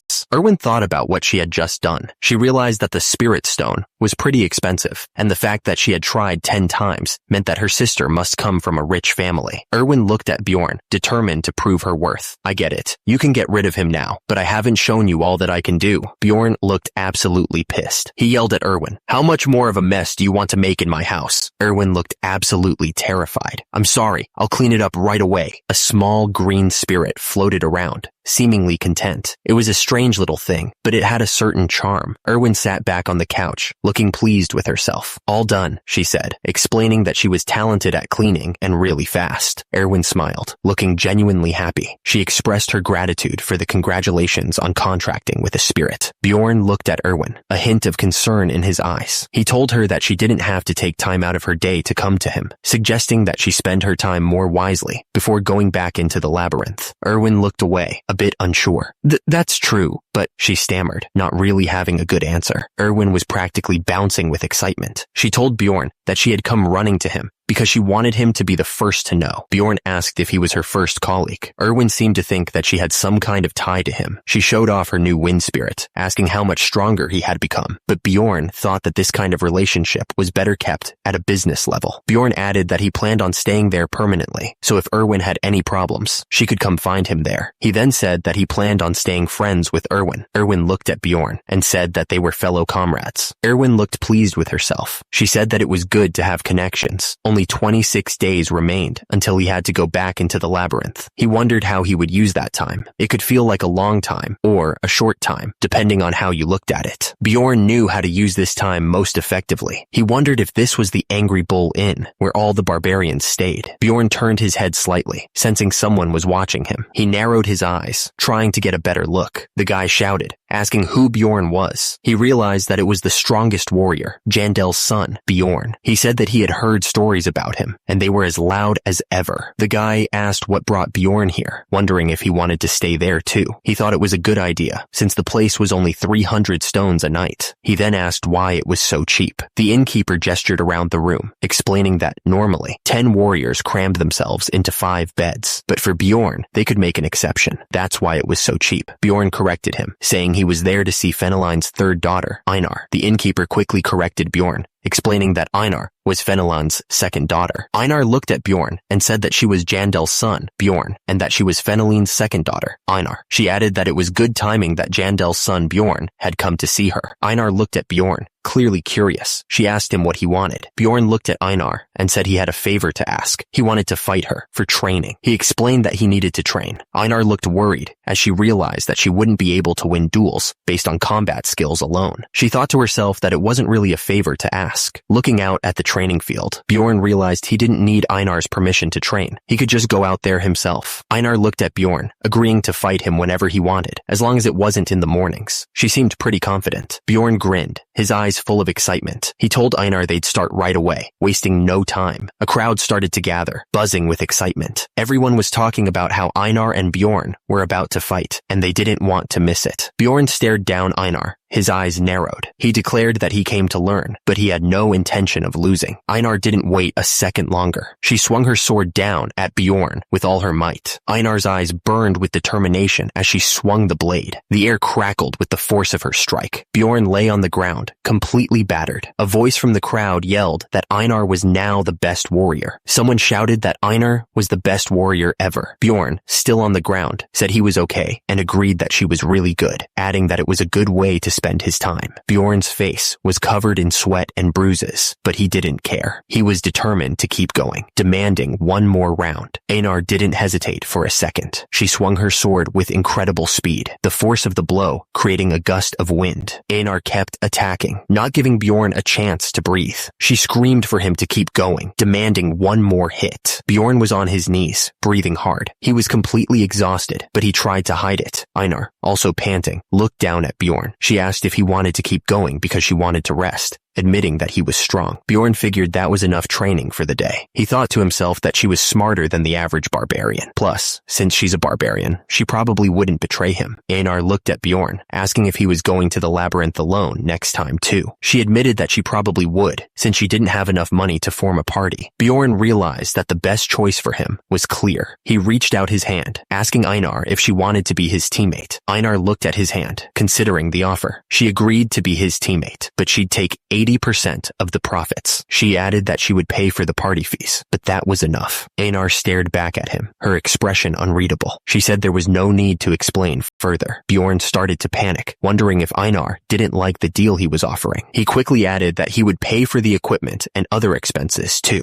Bjorn reached out to shake Einar's hand to solidify their agreement. He could feel the strength in her grip as they clasped hands. Einar smiled, telling him that she wouldn't understand even if he tried to explain it to her. She said that she'd trust him, Bjorn Jandel. Bjorn grinned, saying he was looking forward to working with her. He was excited, realizing that he finally had a friend now. The next day, they arrived at the Barbarian shrine. The air was still and quiet, a stark contrast to the bustling city. Einar and Bjorn walked toward the Barbarian shrine. The building was massive, but the air felt heavy, like they were being watched. A man with a long white beard greeted them, saying, "Welcome, Feneline's second daughter, Einar, and Jandel's son, Bjorn. I didn't want to come here because of him, but I had no choice." The man continued, "It's rare for a warrior who's left the shrine to come back. Have you come to learn to read and write like Einar?" He paused, then answered his own question. "No." Bjorn stared at the man and cut to the chase. "Then what are you here for?" "I want the spirit seal." Bjorn continued, "To be more precise, I want the undead's seal. This is an OP skill I need to take if I want to clear the labyrinth. Turns out, every species in this world has a special trait that makes them unique. Fairies, for example, borrow powers from spirits through contracts. Dwarves get the blessing of armor, which makes their items stronger, and therianthropes can make deals with ancient spirit beasts. Finally, there are the barbarians. They have something called the spirit seal. The man with the long white beard seemed taken aback. "Ooh, how did you find out about that?" The man continued, "That's not something a young warrior would know about, is it?" Bjorn was getting nervous, thinking, not again with the suspicions. Bjorn looked determined. He didn't care what they thought. He was going to get stronger. That's why he went to the library to find out about the spirit seal. Bjorn looked them dead in the eye. "I read about it in a book," he said, not backing down. The man with the long white beard was shocked. "I heard that spirit seals were greatly helpful in the war against the fairies. Is that how you knew? You read a book? How interesting," he exclaimed.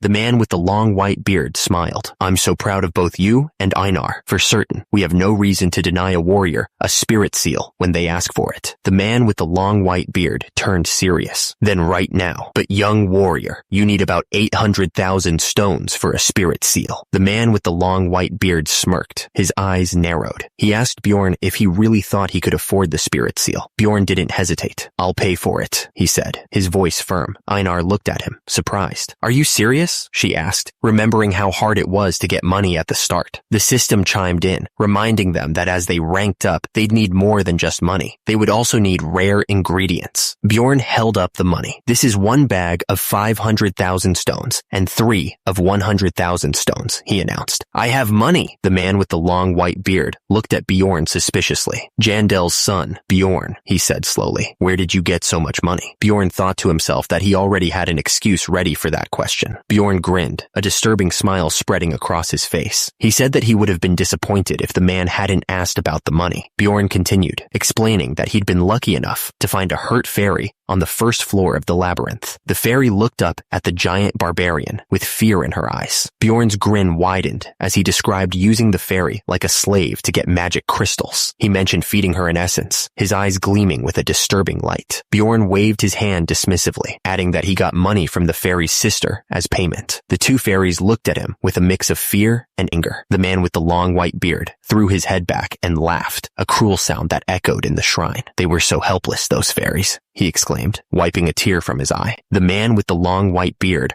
roared with laughter, shouting that Bjorn had ripped off those cowardly earheads. He seemed genuinely impressed. The man with the long white beard continued, saying that Bjorn was probably the first to ever do that. Other barbarians crowded around, their faces showing a mix of resentment and satisfaction at the mention of fairies. The man with the long white beard placed a heavy pouch into Bjorn's hand. He announced that it was a gift for showing such great potential. Bjorn stared at the coins in his palm, his eyes wide with disbelief. He thought to himself, "Are you kidding me? I just earned 200,000 stones just from telling a story. This guy is amazing." Bjorn clenched his fist, a determined look on his face. He vowed that he would continue to screw over those earheads to become an even greater warrior. Bjorn grinned widely, a strange feeling washing over him. These people are starting to grow on me, he thought. They're more charming than I thought. Suddenly, a diagram appeared, showing a body tarred in swirling tattoos. A voice explained that a spirit seal is a kind of strengthening technique, making the body absorb the essence of magical ingredients to give it a special power. The voice continued, explaining that barbarians tattoo babies when they are newborns, while their souls are clean. That way, the soul pathways are still visible even as adults, which is why all barbarians are tatted. He added that there was one more choice to consider, and if Bjorn chose this path, he couldn't receive another kind of spirit seal. The man with the long white beard reassured Bjorn, saying it was okay. He explained that an advanced spirit seal of the immortal is the essence of a tanker barbarian, and that the undead seal would be changed to immortal seal moving forward. The man with the long white beard declared that he would then begin. He added that other abilities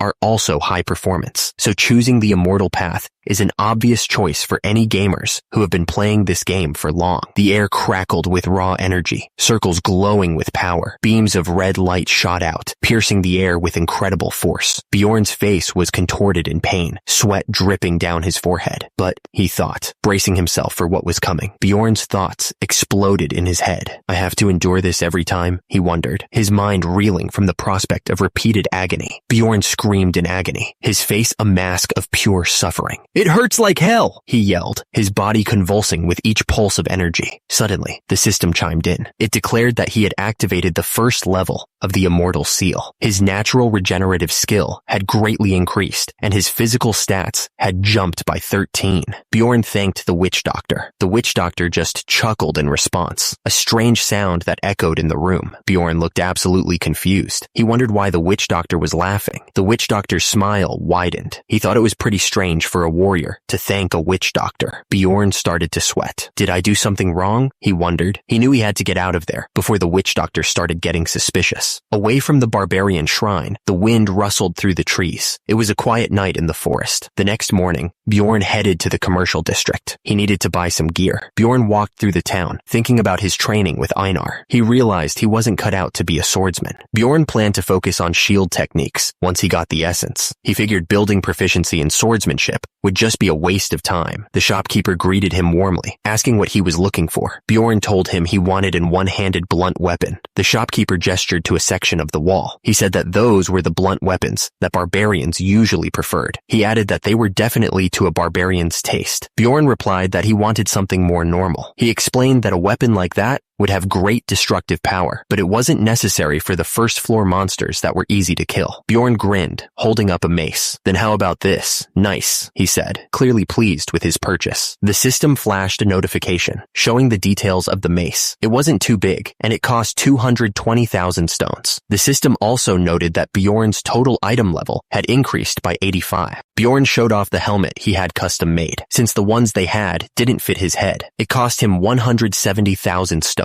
He also got a half armor that fit perfectly, which cost 360,000 stones. The system notified that his item level had increased by 47 for the helmet and 57 for the half armor. Bjorn realized he had purchased everything he needed. After all that spending, he was left with 50,000 stones. Erwin waved to Bjorn. A lot of time has already passed since I left the labyrinth, mister. And naturally, my daily routine set itself. Bjorn started his day by having breakfast with Erwin. Erwin asked him if it was a long trip for him to come all the way to this place. She quickly added that it was cheap and yummy, though. Bjorn then headed to the library, planning to read until 4 in the afternoon. He noticed Erwin was already asleep at one of the desks, as usual. After his reading, Bjorn went to a new restaurant for dinner, hoping to gather some information he couldn't find in the library. The people around him were talking about a monster, and it sounded real dangerous. Bjorn thought to himself that the food was expensive, but didn't even taste good. What a waste of money. Around 5, Bjorn made his way to where the other barbarians lived, so he could train. He needed to get stronger before going back into the labyrinth. The 7th day of training was just like the others. Brutal. Bjorn fought with everything he had, each strike echoing through the training grounds. Bjorn took a deep breath, wiping the sweat from his brow. On the 7th day of training, I was dueling with other barbarians too, he thought. He knew there weren't any fancy fighting moves, but fighting on instinct was good practice. The system chimed in, confirming his progress. Reflexes, flexibility, and eyesight had all improved, and his physical stats had increased by 1. Bjorn pushed himself harder each day, and it was starting to pay off. With regular training, I was able to win against Einar, sometimes in duels, he thought, a small smile creeping across his face. Jandel's son cheered. Bjorn won, he added. Thanks for today too. Best ever warrior, Bjorn. Bjorn nodded, accepting the praise, already thinking about how he could push himself even further tomorrow. Einar looked at Bjorn, a slight smile playing on her lips. You've gotten stronger, Bjorn, she admitted, a hint of respect in her voice. Someone was analyzing a fighter's habits, noting a predictable pattern. They figured it was so deeply ingrained, it would be difficult to change. The routine was always the same. Around 9, someone would return home and clean up, only for Erwin to show up again, ready for dinner. Erwin didn't seem to mind the long trip. Mister, let's go eat dinner, she exclaimed, her enthusiasm infectious. By the time dinner was finished, it was nearly 11. Erwin would then head back to her own place for the night. Erwin waved goodbye to Bjorn, a bright smile on her face. I'll get going now then, mister. Good night. Good luck with the labyrinth tomorrow, she called out cheerfully. Bjorn watched her leave, a thoughtful expression on his face. Is it already tomorrow? Time sure goes by fast, he muttered. Yeah, you too. After repeating the same routine every day, a month went by quickly. Now there was only 24 hours left before the labyrinth opened. Bjorn checked his stats and saw his physical score had increased to 66, and his overall combat index was now 158.5. The next morning, Bjorn headed towards the Explorer Guild. He needed to prepare for the upcoming labyrinth. The Explorer Guild was full of people coming and going, all preparing for their own adventures. The air was thick with anticipation and the scent of steel and sweat. Bjorn stood tall, his armor gleaming in the dim light of the shrine. I've come to receive Unity magic, he announced to the figure behind the counter, his voice echoing slightly in the large room. The clerk, peering over his spectacles, asked, just the two of you? Bjorn confirmed with a nod. The clerk gestured towards a glowing crystal on the counter. Yes, please place your hands on the crystal. As Bjorn and Einar placed their hands on the crystal, it began to glow with a soft, ethereal light. The clerk cleared his throat. 2 rank 9 explorers. It'll be 15,000 stones. Bjorn frowned, doing a quick calculation in his head. It's expensive for being just an one-time use thing, but it's necessary, he muttered. He wondered just how many stakes that was worth. He then explained to Einar, start points are random when entering the labyrinth, but with Unity magic, it lets you start at the same location with your teammates. Bjorn, curious, turned back to the clerk. What decides the rank of explorers? The clerk adjusted his glasses and replied, we judge it by the amount of essence in the soul. Bjorn pressed further. Does the price increase if my rank is higher? The clerk behind the counter nodded. Of course. Then,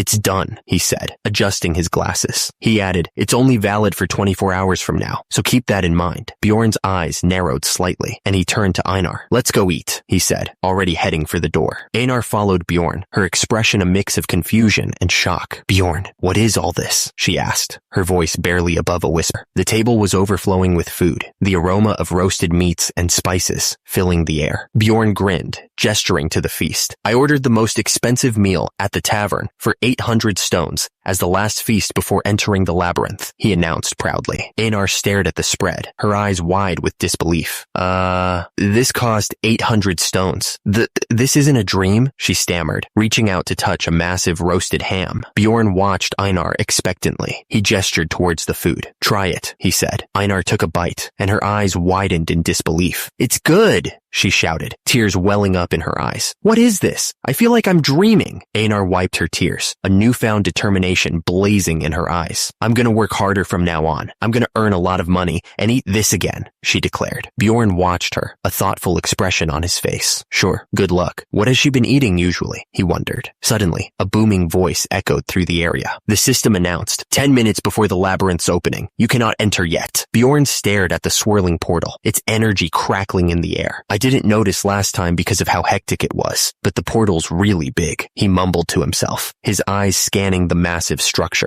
The man with pink hair stopped, raising his fist in the air. That's stop! I can see the portal. We're here, as expected of Parthen. We're here on time. Parthen is a great warrior, he yelled, his voice filled with excitement. The man with the spiky hair watched the crowd with a smirk. They must have just finished their coming-of-age ceremony. How do they get here every time? He wondered. He smiled, remembering the past. I told you to trust me, one of the warriors chuckled, a hint of nostalgia in his voice.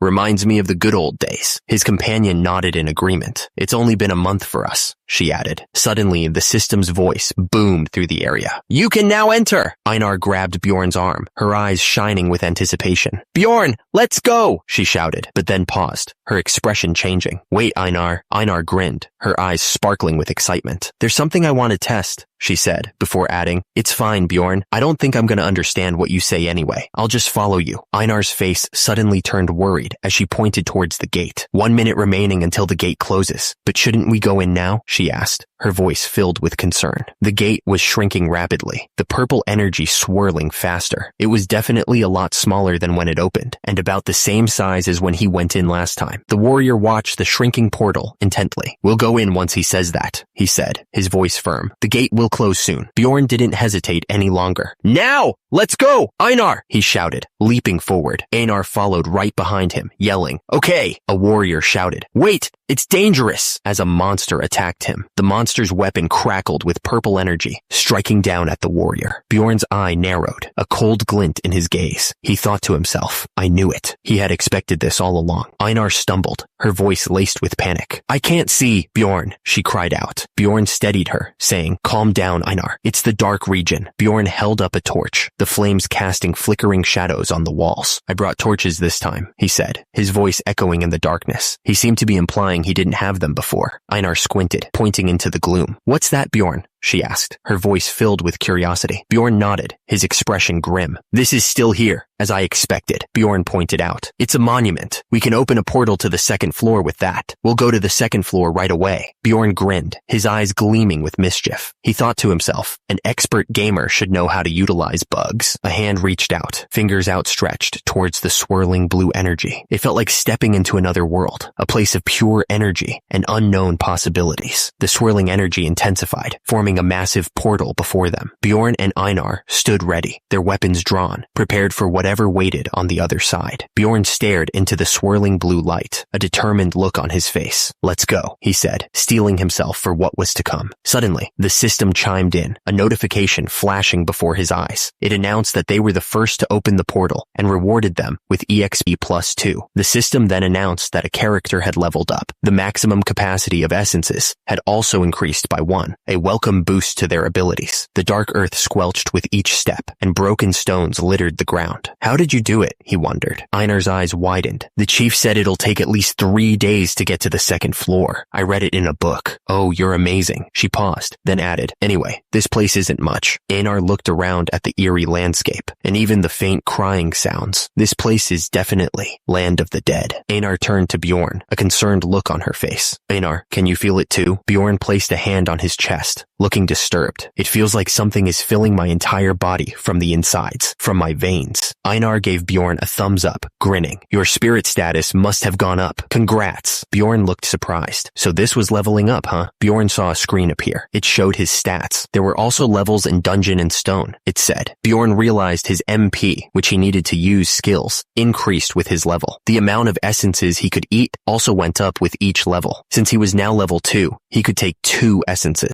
Einar looked confused. But that's weird. Your spirit status increased without killing any monsters. She paused. I think opening that portal counted as an accomplishment. I did it knowing it would. Bjorn thought about EXP. It was called accomplishments in this world, but you could only gain it once per type of monster. After a certain point, it would get really hard to obtain. The system suddenly revealed a secret. One way to get past the wall, it said, was to open the first portal with a speed run. Turns out, the EXP earned from opening the portal didn't stop after the first time. If used right, it was an easy way to gain EXP. Bjorn's eyes narrowed. He had to keep this trick a secret. He couldn't let anyone else find out. He needed to benefit from it before anyone else found out. This was his chance to get ahead. Bjorn turned to Einar, his voice low. Einar, what we just talked about is a secret. If anyone asks, tell them it took about 2 days to get to the second floor. He paused, a glint in his eye. All right, now Einar won't talk. Bjorn glanced around, his grip tightening on the torch. He figured that it wouldn't be long before more experienced explorers started showing up. He muttered that they'd ask questions if they saw beginners like them already there, so it was best to stay out of sight. Bjorn's voice echoed slightly as he urged Einar to get out of there. He was more scared of the damn explorers than the monsters, he admitted. Bjorn got to work, tying the torch to his helmet and securing it with rope. He proudly declared it the Barbarian candle mode. Bjorn admitted that other explorers were already using this practical method. Still, he couldn't help but feel a little embarrassed about it. Einar stared at the torch on Bjorn's helmet, clearly impressed. She exclaimed that it was awesome and not even hot. She explained that torches were magic tools and stayed on for 3 days once activated. The land of the dead was living up to its name, crawling with monsters. Turns out, these undead were stronger on average than the ones back in the Goblin Forest. But the good news was that there weren't any traps to worry about, which made it way easier to move around than in the Goblin Forest. Basically, this place was perfect for a couple of barbarians like them.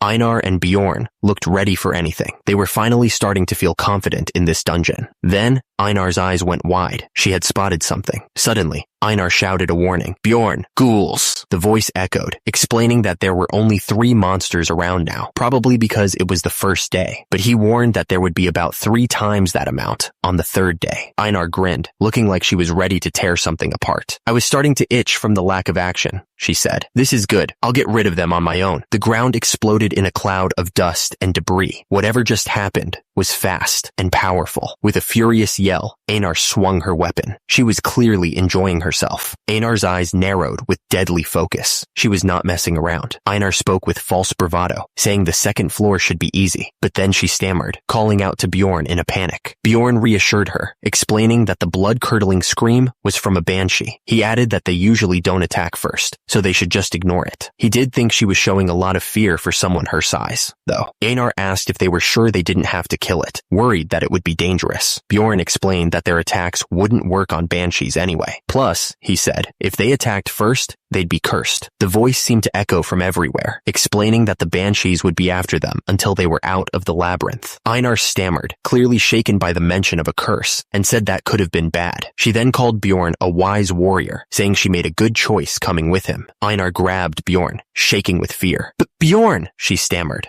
What was that? She was clearly terrified, trying to get away. Suddenly, skeletons appeared all around them. Look, she yelled. Skeletons! Bjorn and Einar stared at each other, unsure of what to do next. It was a tense moment. Bjorn cleared his throat, trying to sound confident. I'll take care of them, he said, then coughed. Einar, go for the core, in between their rib. Einar looked ready to fight, blade raised high. She seemed confused by Bjorn's instructions, but ready to follow them anyway. Huh? Einar looked at Bjorn, a little confused. Did you say something? She asked. Bjorn just shook his head. Nothing. I was just worried for no reason. Suddenly, the system chimed in, announcing their victory. You have defeated a skeleton. EXP +1. After that, they traveled north for almost 8 hours. The landscape blurred around them as they trudged onward. Naturally, they ran into some new monsters along the way. There were elder ghouls, which were twice the size of the normal ones. And there were other skeletons too, like skeleton warriors and even skeleton archers. The deeper they went, the weirder the monsters got. Bjorn and Einar were still exploring the dungeon, but things were different this time. There was very little difficulty, Bjorn said, cutting down a monster. There were only a few of them since we were still on day 1, and my battle ability had grown quite a bit. Bjorn stared down at his armor, appreciating the new fit. First of all, the armor was now the perfect size and weight for me, Bjorn continued, so I was able to crush skulls with much more efficiency than the double hammer. Bjorn didn't hesitate. He swung his shield down on the monster's head, crushing it instantly. The force of the blow echoed through the dark tunnel. Bjorn blocked another attack with his shield, barely flinching. Next, the armor was in the shape of a vest, Bjorn said, deflecting the blow, but it reduced the surface area I had to protect using the shield, letting me fight much more aggressively. Bjorn turned his attention to a skeleton archer in the distance. The steel helmet might not protect me too well from a crossbow, but, he muttered, preparing for the incoming attack. Bjorn stared forward, his face partially obscured by his helmet. The helmet easily stopped arrows from half-broken bows, which was a relief. Bjorn swung his weapon, smashing a skeleton into pieces. The skeleton, now nothing more than bone fragments, taunted him to get stronger and come back. Bjorn's gaze narrowed. He knew he was great at destroying the enemies, but there was one more barbarian who was just as good. Meanwhile, Einar was tearing through the dungeon. She moved with brutal efficiency, crushing the skeletons with ease. The force of Einar's blows sent bone fragments flying in every direction. Each strike was a display of raw power. Bjorn wondered if Yahello was really the barbarian's ancestral goddess. He thought to himself that she seemed pretty good. Einar thought about why Yahello would shout every time they fought. She didn't understand it at first. Einar thought that the shouting just rolled right off the tongue. Einar thought about how refreshing this was, compared to the fights she participated in with Erwin. So this is what it's like to be in a barbarian party. The system chimed in, letting them know they had defeated an elder ghoul and a skeleton warrior. Each kill granted them additional EXP. Another notification popped up, confirming the defeat of a skeleton archer. More experience points were added to their tally. Einar noticed the gash on Bjorn's arm. Bjorn, your arm's injured, she said, concerned. Bjorn glanced at the wound, but wasn't worried. It'll heal soon, he said. It's already closing up. Einar's eyes widened as she saw the wound closing rapidly. Oh, it's already being covered up. Is this the spirit seal thing? Bjorn simply nodded in response. Bjorn turned around, showing off the spirit seal on his back. He explained that the undead seal's level 1 effect was better natural regeneration, allowing injuries of half a centimeter deep to heal in about a minute. Plus, his stamina recovered quickly too, increasing his endurance. Bjorn remembered the process of getting the seal done. He admitted it hurt like hell when he got it, but it sure was effective. Bjorn pointed out that the ground was no longer wet. The terrain was different from before. Bjorn told Einar that the banshee's howling had gotten much louder. He told her to get ready. Bjorn warned that 8th rank monsters would come out soon. The air grew heavy with anticipation. Einar asked what the sound was, clearly nervous. Bjorn reacted immediately, telling her to get in position. He knew what was coming. Suddenly, a massive creature appeared. Bjorn recognized it instantly. It's a death fiend, he shouted. Einar was stunned. She had heard the legends, but seeing it in person was different. She mentioned that she'd heard it eats the light of the labyrinth, but she couldn't see it until it was right on top of him. The death fiend looked even scarier than Einar had expected. Its eyes glowed with a menacing light, and its teeth were bared in a terrifying grin. Bjorn told Einar to aim for the head, explaining there was no point in attacking anywhere else. He told her he trusted her, hoping she wouldn't let him down. The death fiend roared, the sound echoing through the dark labyrinth. It was ready to attack, and the air crackled with dark energy. Einar was sent flying through the air, completely helpless against the death fiend's strength. She braced herself for a rough landing. Bjorn braced himself and raised his shield just in time to block the death fiend's attack. The impact shook him to his core, but he held his ground.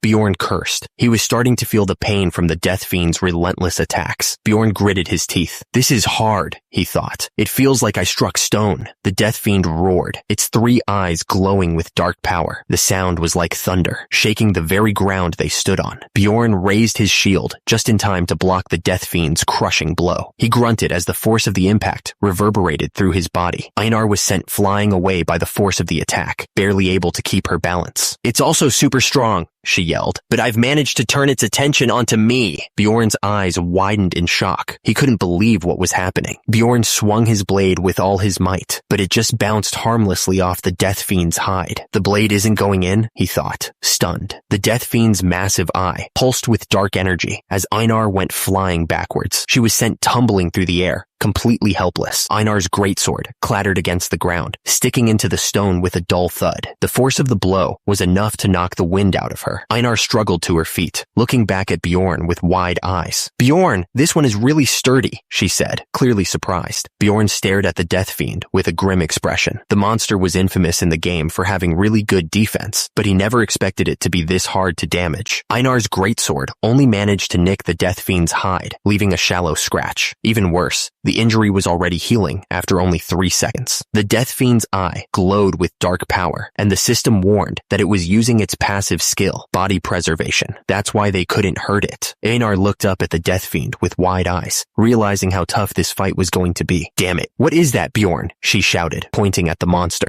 Suddenly, the system flashed a warning. The Death Fiend was about to use its active skill. The air crackled with dark energy. The Death Fiend raised its hand, and the ground began to tremble. To summon ghouls, Call of the Dead, the system announced, as shadowy figures began to rise from the earth. Bjorn gripped his shield tighter, staring at the approaching ghouls. He knew this was going to be a tough fight. This is going to be really difficult, he muttered.